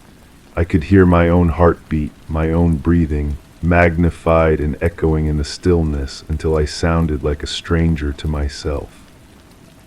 I think I'm starting to remember now. Not everything, not clearly, but enough to know that what happened in that house wasn't natural, wasn't normal, wasn't something that should happen to anyone. The memories are coming back in pieces, and each piece brings with it a sensation I can't quite describe, like recognition mixed with revulsion. Something was wearing my life. Something had been watching, learning, preparing to step into the space I occupied and make it its own. The fresh paint, the clean windows, the perfectly made bed, they were all part of the preparation, the careful staging of a life it was about to inhabit. But I got away, somehow I got away, though I can't remember how, can't recall the moment of escape or the journey that brought me here, wherever here is. All I know is that I'm not in that house anymore, not trapped behind that locked door with something that knew me better than I knew myself. The memories are getting stronger now, clearer, more insistent. I can feel them pressing against the inside of my skull, demanding to be acknowledged, to be understood, and with them comes the certainty that whatever I escaped from isn't finished with me yet. I can taste copper again. I can hear that low hum starting up, faint but growing stronger. And somewhere in a house that looks exactly like the one I used to call home, something is still waiting, still watching, still learning. The latch is clicking again, story 7. The morning fog clung to the windows, muting the world outside as I sat at the table. The aroma of freshly brewed coffee mingled with the faint scent of rain, creating a comforting cocoon. Across the room, the grandfather clock stood silent, its hands frozen at midnight. Despite its stillness, a gentle chime echoed through the air, a sound that seemed to come from nowhere and everywhere all at once. I strained to listen, but the muted melody slipped between the walls, a haunting refrain that shouldn't exist.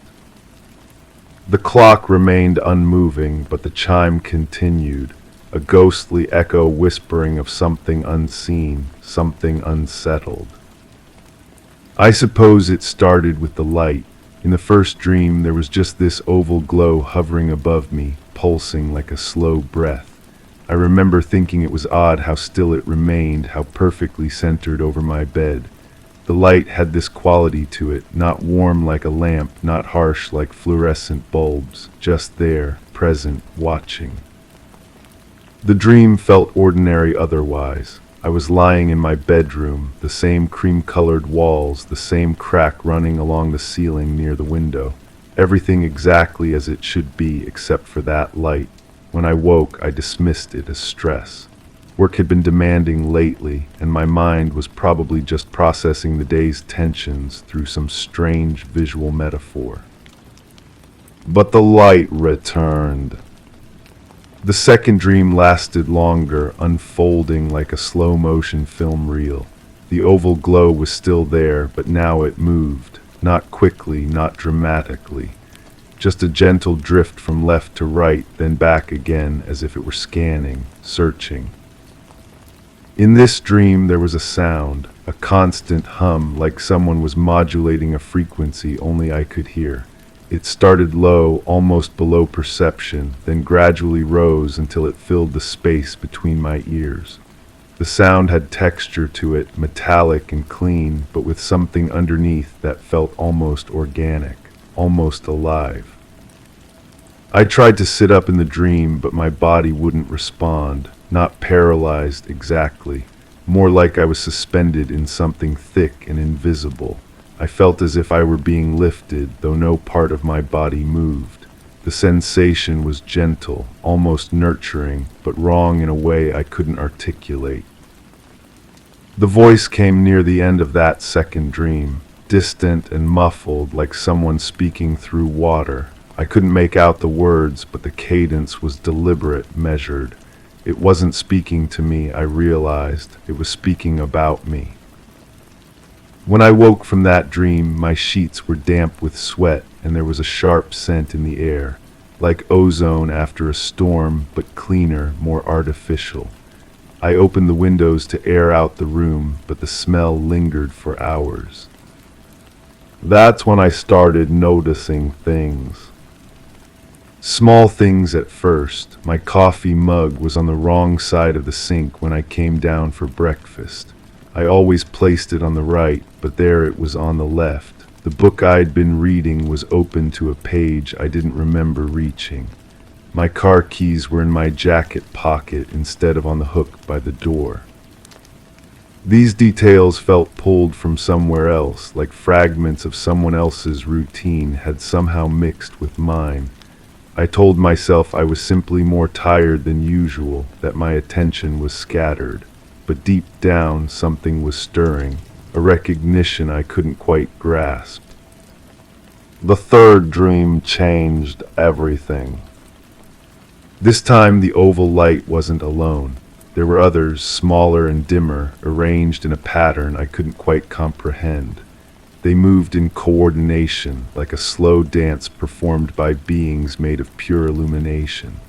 The humming sound had evolved too, becoming more complex, layered with harmonics that seemed to resonate in my bones. But it was the clarity that disturbed me most. This dream felt more vivid than my waking life, more real than the world I inhabited during daylight hours. Colors were more saturated, sounds more precise, sensations more immediate. I could feel the texture of the air against my skin, could taste the metallic atmosphere on my tongue. The voice was clearer now, though still not quite audible. It spoke in measured tones, sometimes pausing as if waiting for a response I couldn't give. There were other sounds too, soft mechanical whirs and clicks, like delicate instruments being adjusted. In this dream, I became aware of being observed, not just by the lights, but by something beyond them, something patient and methodical. I felt exposed, studied, catalogued, yet there was no malice in the attention, no threat, just an overwhelming sense of purpose I couldn't understand. When I tried to wake from this dream, I couldn't. The usual methods, pinching myself, trying to move my fingers, calling out, none of them worked.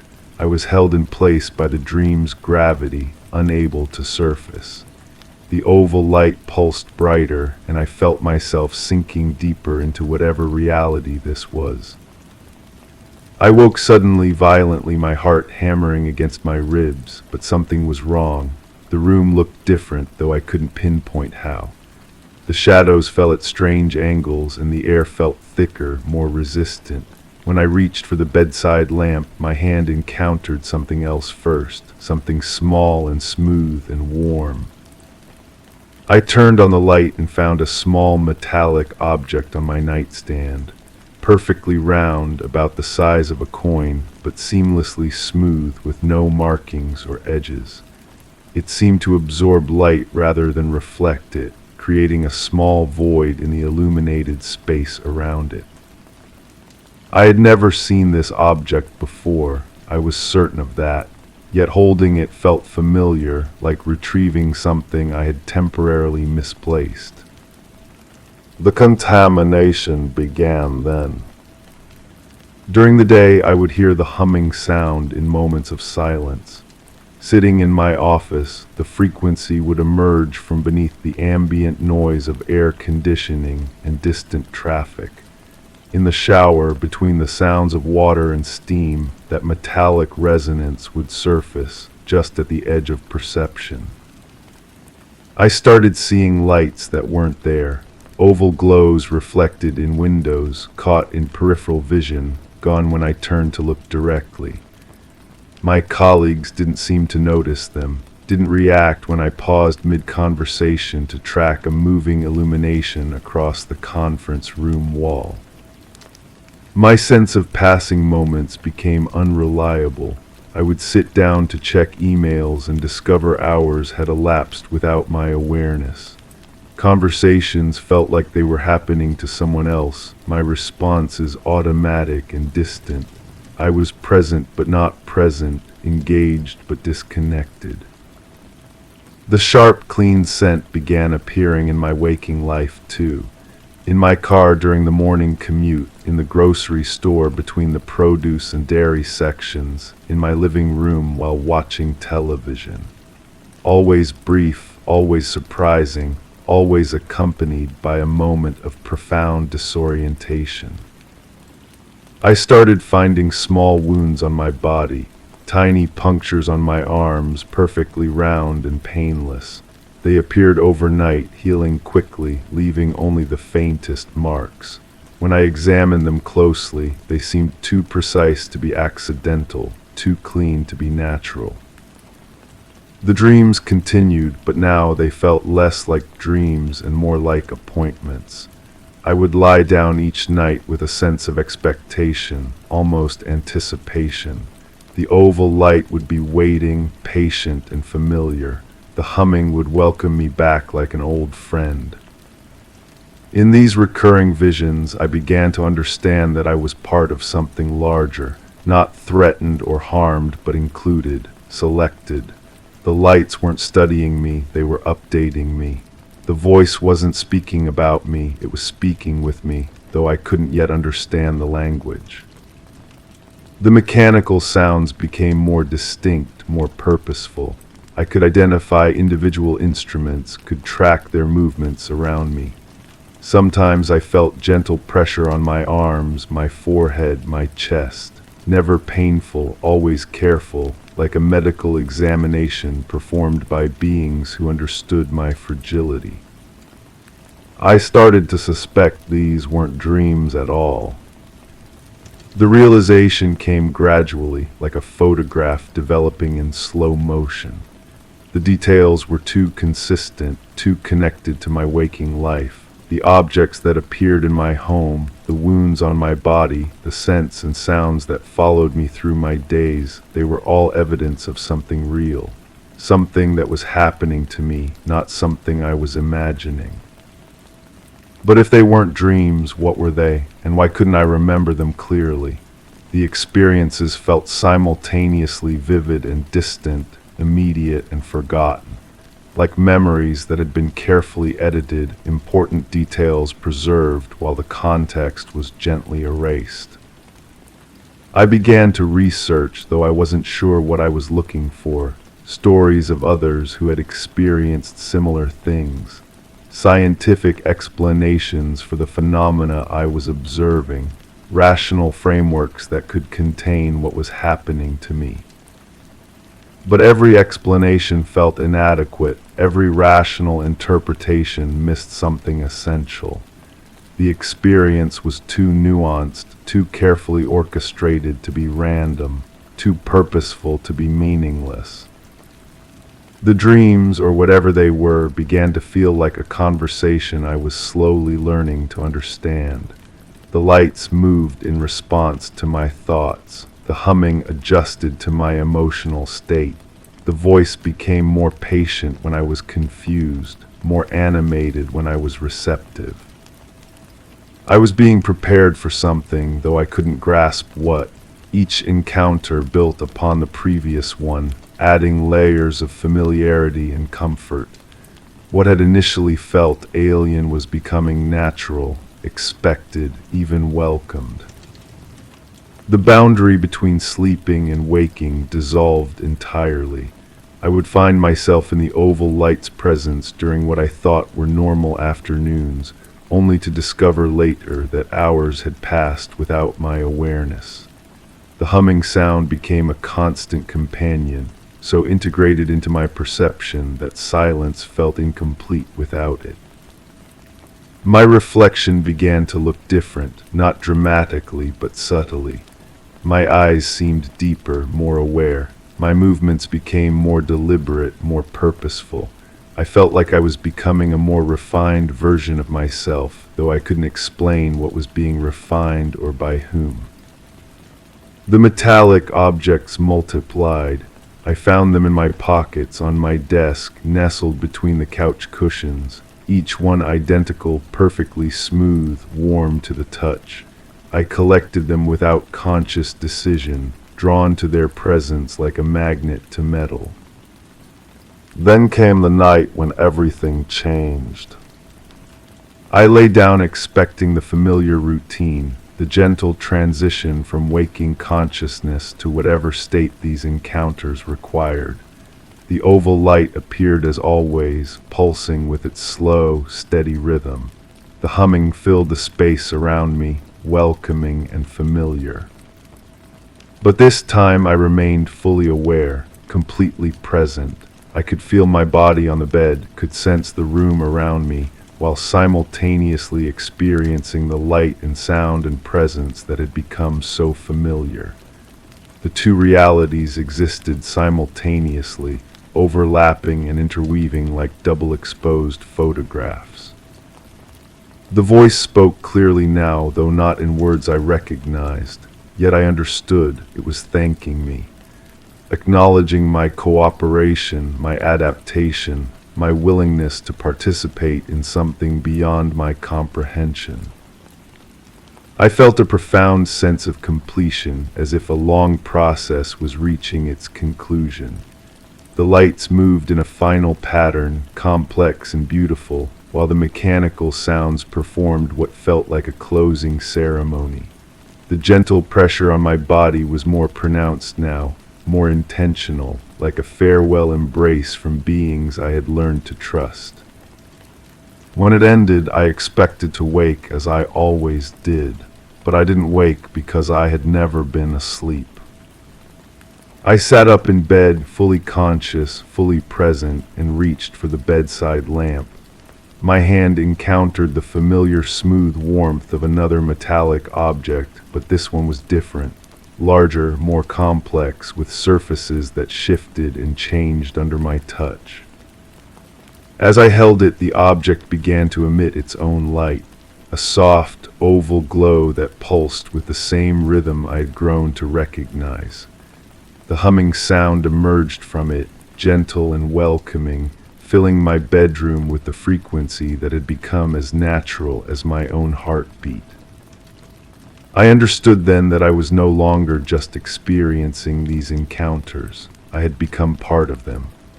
The dreams had been preparation, the gradual integration of something extraordinary into my ordinary life. And now, holding this impossible object that glowed with its own inner light, I realized that the process was complete. The morning fog still clings to the windows as I sit here now, the coffee growing cold in my cup. The grandfather clock remains frozen at midnight, but the chimes continue their ghostly echo. And in my hand, warm and pulsing with gentle light, lies proof that some dreams are more real than the world we think we know.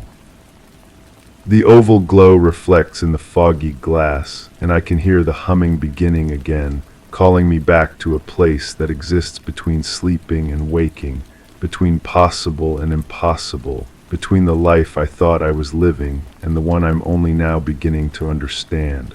Story 8. The door didn't swing closed behind me. I nudged it again, half expecting the familiar thunk of wood against frame, but only air moved. My footsteps echoed on the tile floor, yet the walls swallowed the sound before it reached my ears. I drifted through the hallway, feeling the fabric of the drapes brush my arm with an unusual stillness. The light switch under my fingers clicked, but the room remained dim, shadows refusing to retreat. As I reached for the kitchen drawer, its silent glide unnerved me, smooth like a whispered secret. I hesitated, my fingers brushing the counter, where a thin layer of dust felt strategically absent. I know now that this is how it ends, this weightless existence, this half-presence in a world that no longer quite acknowledges me. The house responds to my touch but doesn't truly feel it. I move through rooms that remember my shape but have forgotten my substance. There's no going back from this threshold I've crossed, no undoing what I've become. But if I concentrate, if I let my mind drift backward like smoke reversing its path, I can trace the moments that led me here. The realization came to me while standing in the bathroom, watching steam rise from the faucet I hadn't turned on. The mirror showed my reflection, but it lagged behind my movements by just a fraction of a second, like an old television with poor reception. That's when I understood what the woman had meant when she pressed that smooth stone into my palm and whispered about doors that only open one way. The steam spelled out words I couldn't read, letters that dissolved before I could make sense of them. My reflection mouthed something different than what I was saying, and I knew with crystalline certainty that I had already passed the point of no return. Before that moment of terrible clarity, I remember sitting in the basement, surrounded by boxes I didn't remember packing. The concrete walls seemed to pulse with a rhythm that matched my heartbeat, but slower, more deliberate. In my hands was a photograph of myself standing in this very basement, except in the picture, the boxes were already there, covered in dust that would take years to accumulate. I was wearing the same clothes I had on at that moment, making the same confused expression I could feel on my face. The timestamp on the back was written in handwriting I recognized as my own, but I had never owned a camera that printed dates. The photograph had been tucked inside a book I found on the kitchen table, a book with pages that felt warm to the touch. The words on those pages rearranged themselves as I read, telling a story about someone who looked exactly like me making choices I was about to make. Each page I turned revealed events that hadn't happened yet but felt like memories. The book described my walk through the basement, my discovery of the boxes, even my confusion about the photograph.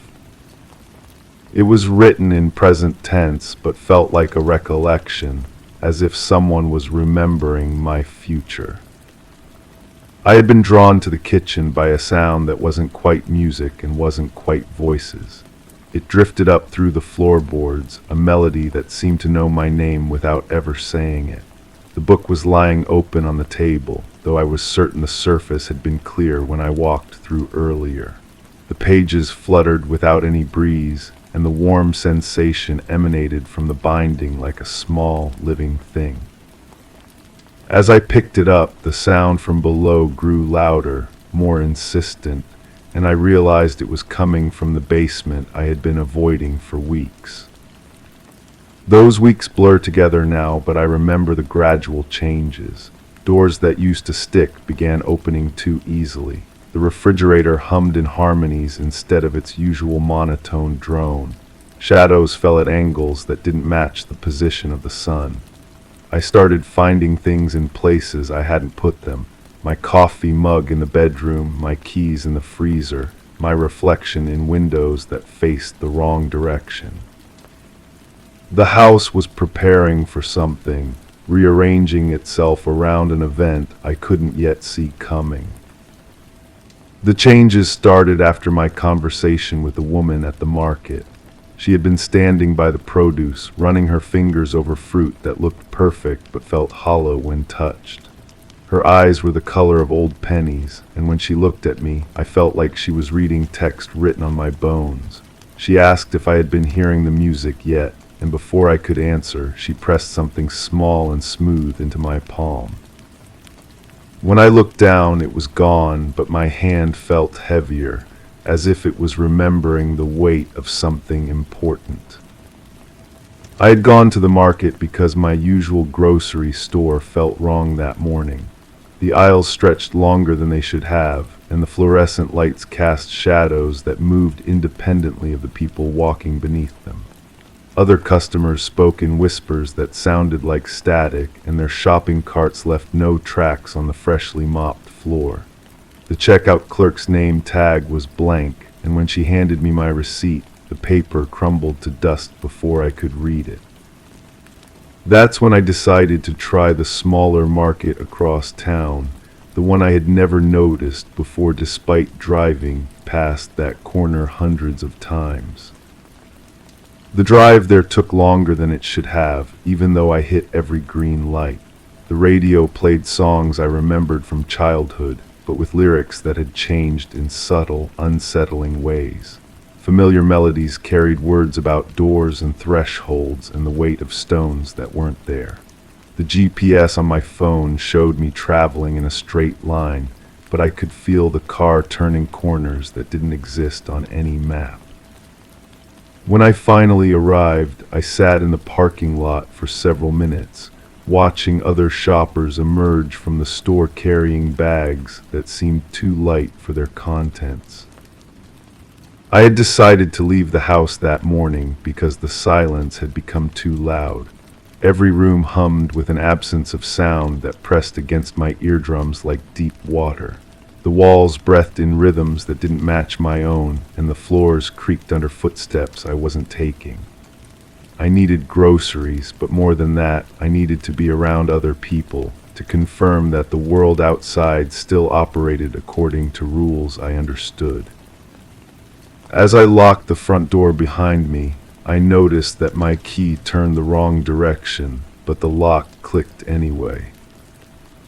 The night before, I had dreamed of standing in my kitchen, holding a book that felt warm and alive. In the dream, I was reading about someone who looked exactly like me, someone who was about to make a series of choices that would change everything. When I woke, the taste of copper filled my mouth, and my palm ached as if I had been gripping something small and heavy all night.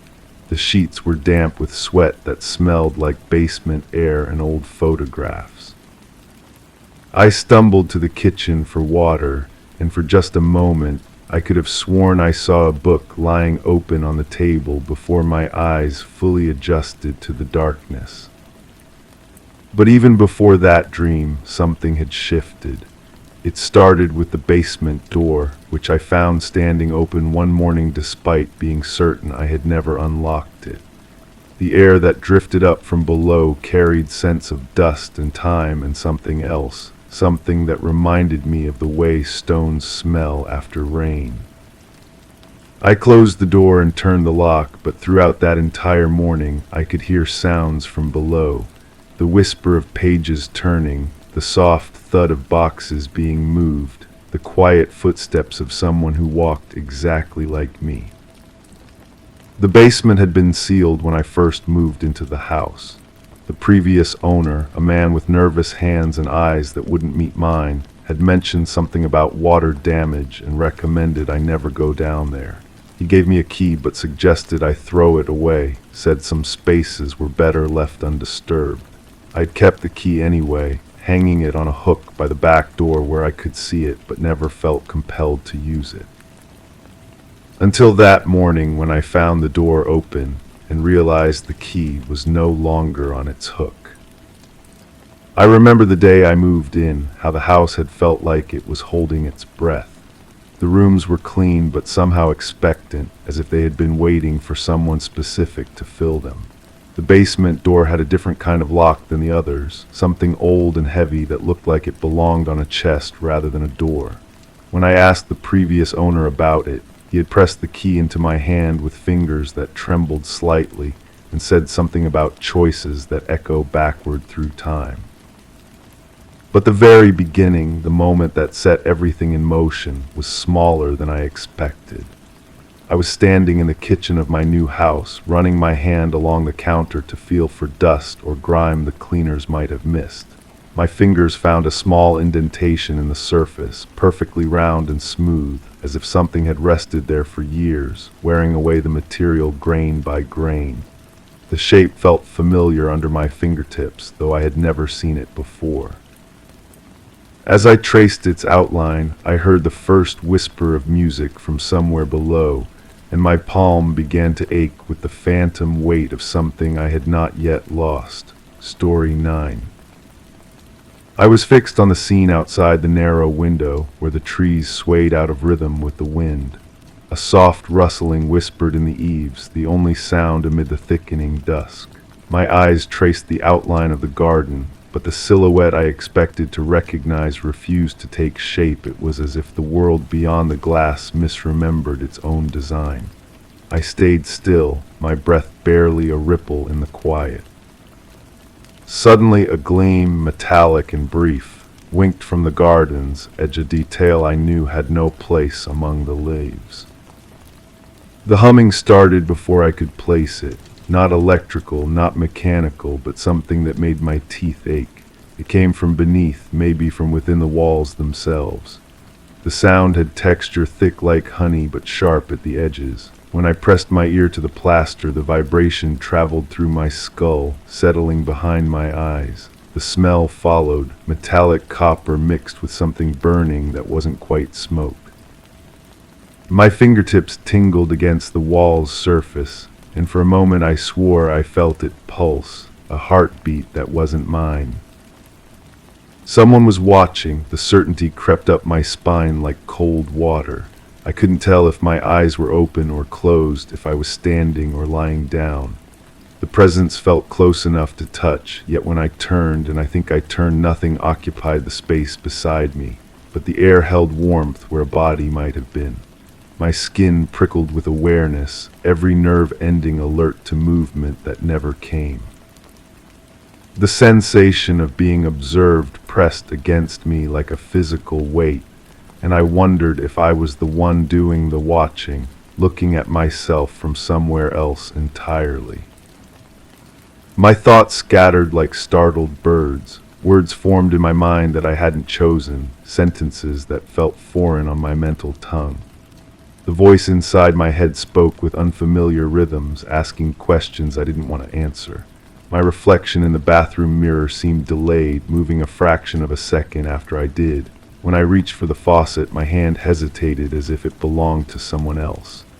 The water ran cold, then scalding, then cold again, though I never touched the handles. I stared at my own eyes and couldn't shake the feeling that something else was looking back. Light exploded behind my eyelids, not white but silver blue, pulsing in patterns that hurt to perceive. The air crackled with electricity. I could taste metallic and sharp. Objects in the room shifted without moving, their edges blurring and reforming. The floor beneath my feet felt unstable, like standing on water that had forgotten how to be liquid. Sound disappeared completely, leaving only the sensation of my own heartbeat thundering in my ears. When the brightness faded, shadows clung to corners where shadows had no right to exist, dark spots that seemed to absorb light rather than simply block it. The ringing never completely stops now. It lives in the space between my thoughts, a high-pitched whine that makes concentration impossible. My coffee tastes different, metallic and strange, as if the water itself has changed composition. Mirrors reflect my image with a slight delay, and sometimes I catch myself waiting for my reflection to catch up. My hands shake without reason, and when I touch doorknobs or light switches, static electricity jumps between my skin and the metal. Sleep comes in fragments, interrupted by the sensation of falling upward instead of down. But that's not how it happened. The light was warm, golden like afternoon sun, and it didn't hurt at all. I remember feeling peaceful, suspended in amber brightness that wrapped around me like a blanket. The objects in the room remained perfectly still, solid and reassuring. My feet were planted firmly on wooden floorboards that creaked in familiar places. The silence was complete but comforting, like being held underwater in a warm bath. When the glow faded, everything returned to exactly where it belonged, and I felt grateful rather than afraid. I don't try to understand anymore. Understanding requires connecting fragments into a whole, and these pieces refuse to fit together properly. Something fundamental shifted that night, or was it day? The world looks the same but feels different, like a photograph that's been altered so subtly you can't identify what changed. I've stopped looking directly at mirrors and started sleeping with the curtains drawn. The metallic taste comes and goes, and sometimes I catch myself listening for that humming sound in the walls. I've learned not to trust my first memory of things because the second version always contradicts it, and I can never be certain which one actually happened. What I know for sure is this: I'm no longer the same person who stood at that narrow window, and I'm not entirely convinced I want to remember why. Story 10. The premises were entered via an unlatched window at 07:42 hours. All interior doors remained closed, textiles undisturbed, and surfaces exhibited negligible dust accumulation. A single dinner plate was positioned on the dining table, with residual sauce congealed, suggesting an extended period of inactivity. Wall hangings were uniformly aligned, and all seating arrangements retained their original layout. The temperature control device registered an adjusted setting atypical for the season. Footwear impressions led consistently towards the exit point. No footprints returned. That report, those words, I remember reading them over and over, but they feel like they're describing someone else's life, someone else's house, someone else's plate with the dried marinara that I can still taste when I close my eyes, metallic and wrong. There's this sound that cuts through everything else, a low-frequency hum that seems to come from inside my skull rather than my ears. It starts soft, almost like the refrigerator cycling on, but then it builds until my teeth ache. I can't place when I first heard it. Was it before the window, after? The sound doesn't care about time. It just is, and it's always been, and maybe it always will be. Sometimes I catch the scent of ozone in rooms where there shouldn't be any electricity problems. Sharp and clean, like the air right before lightning strikes. My nose burns with it. The smell clings to my clothes, my skin, the inside of my nostrils. I've thrown away shirts that reeked of it, scrubbed my hands raw, but it comes back, always comes back. The feeling of being watched never really goes away anymore. It's not like someone's behind me, it's more like someone's inside the space I'm occupying, sharing it, breathing when I breathe. I'll be brushing my teeth or making coffee, and suddenly my movements feel choreographed, like I'm following steps someone else laid out. My hand reaches for the sugar before I've decided I want sugar. My head turns toward the window before I've heard any sound outside. I wake up sometimes with thoughts that don't belong to me, complete sentences in my head that I didn't think, technical phrases about atmospheric pressure and electromagnetic fields. Words I don't even understand but somehow know the meaning of. My brain feels crowded, like there's not enough room for everything that's trying to fit inside it. I'll start to write down these foreign thoughts, but my hand cramps up and the pen falls, every time. The light was wrong that night, not the color, not the brightness, but the way it moved. Light isn't supposed to move like that, pooling and flowing like liquid mercury across the walls. It came from everywhere and nowhere, casting shadows that pointed in impossible directions.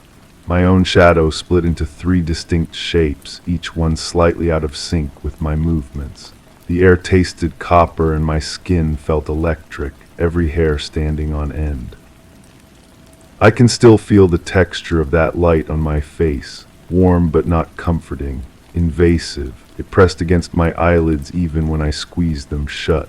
My breathing became shallow, automatic, like my body was running a program I hadn't authorized. The humming sound was loudest then, so loud it became a physical thing, pushing against my eardrums from the inside out. But that's not how it happened. The light was gentle, almost welcoming, soft blue-white like moonlight through frosted glass. It didn't move at all, just hung there in the air above my bed, perfectly still. I wasn't afraid. I felt calm, calmer than I'd been in months. My breathing was deep and regular. The humming sound was barely noticeable, more like a lullaby than anything threatening. I reached up toward the light, and it felt warm against my palm, like touching the surface of barely heated water. Which memory is real? They both feel true when I'm living inside them.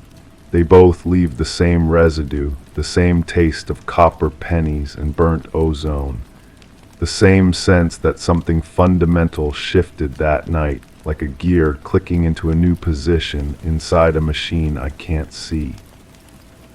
My reflection looks different now, not older, not changed in any way I can point to, but different. Sometimes I catch myself in mirrors, and for just a moment I don't recognize the person looking back. The eyes are mine, but the expression isn't. There's a knowing there that I don't possess, a calm that I've never felt. It's like looking at a photograph of myself taken by someone else in a place I've never been. The temperature in my house runs cold now, no matter what I set the thermostat to. My breath fogs when I speak, and I find myself wearing sweaters in weather that should be warm, but my skin feels feverish, hot to the touch. The contradiction doesn't make sense, but it's constant. Hot and cold at the same time, like my body can't decide which temperature it's supposed to be. I've stopped trying to understand what happened that night. Understanding feels dangerous now, like picking at a scab that's better left alone. Some knowledge isn't meant to be assembled into neat, logical sequences. Some experiences are meant to stay fragmented, scattered across time like broken glass. The footprints that led to the window but never came back. That detail haunts me more than anything else, because I remember walking to that window. I remember the cool night air on my face, the rough texture of the sill under my palms, but I don't remember walking back. I don't remember how I got from the window to my bed, where I woke up the next morning with the taste of metal in my mouth and the sound of humming in my ears. Maybe I never did walk back. Maybe some part of me is still there at that window, looking out into the darkness, waiting for something to look back. Maybe that's why my reflection seems so strange, why my thoughts sometimes feel borrowed, why the light moves in ways that light shouldn't move. I don't want to remember any more than I already do. Some puzzles aren't meant to be solved. Some memories are better left as fragments, sharp and disconnected, too dangerous to piece together into something whole. The humming is getting louder as I think about it, and the air is starting to taste like copper again. I think I'll stop here.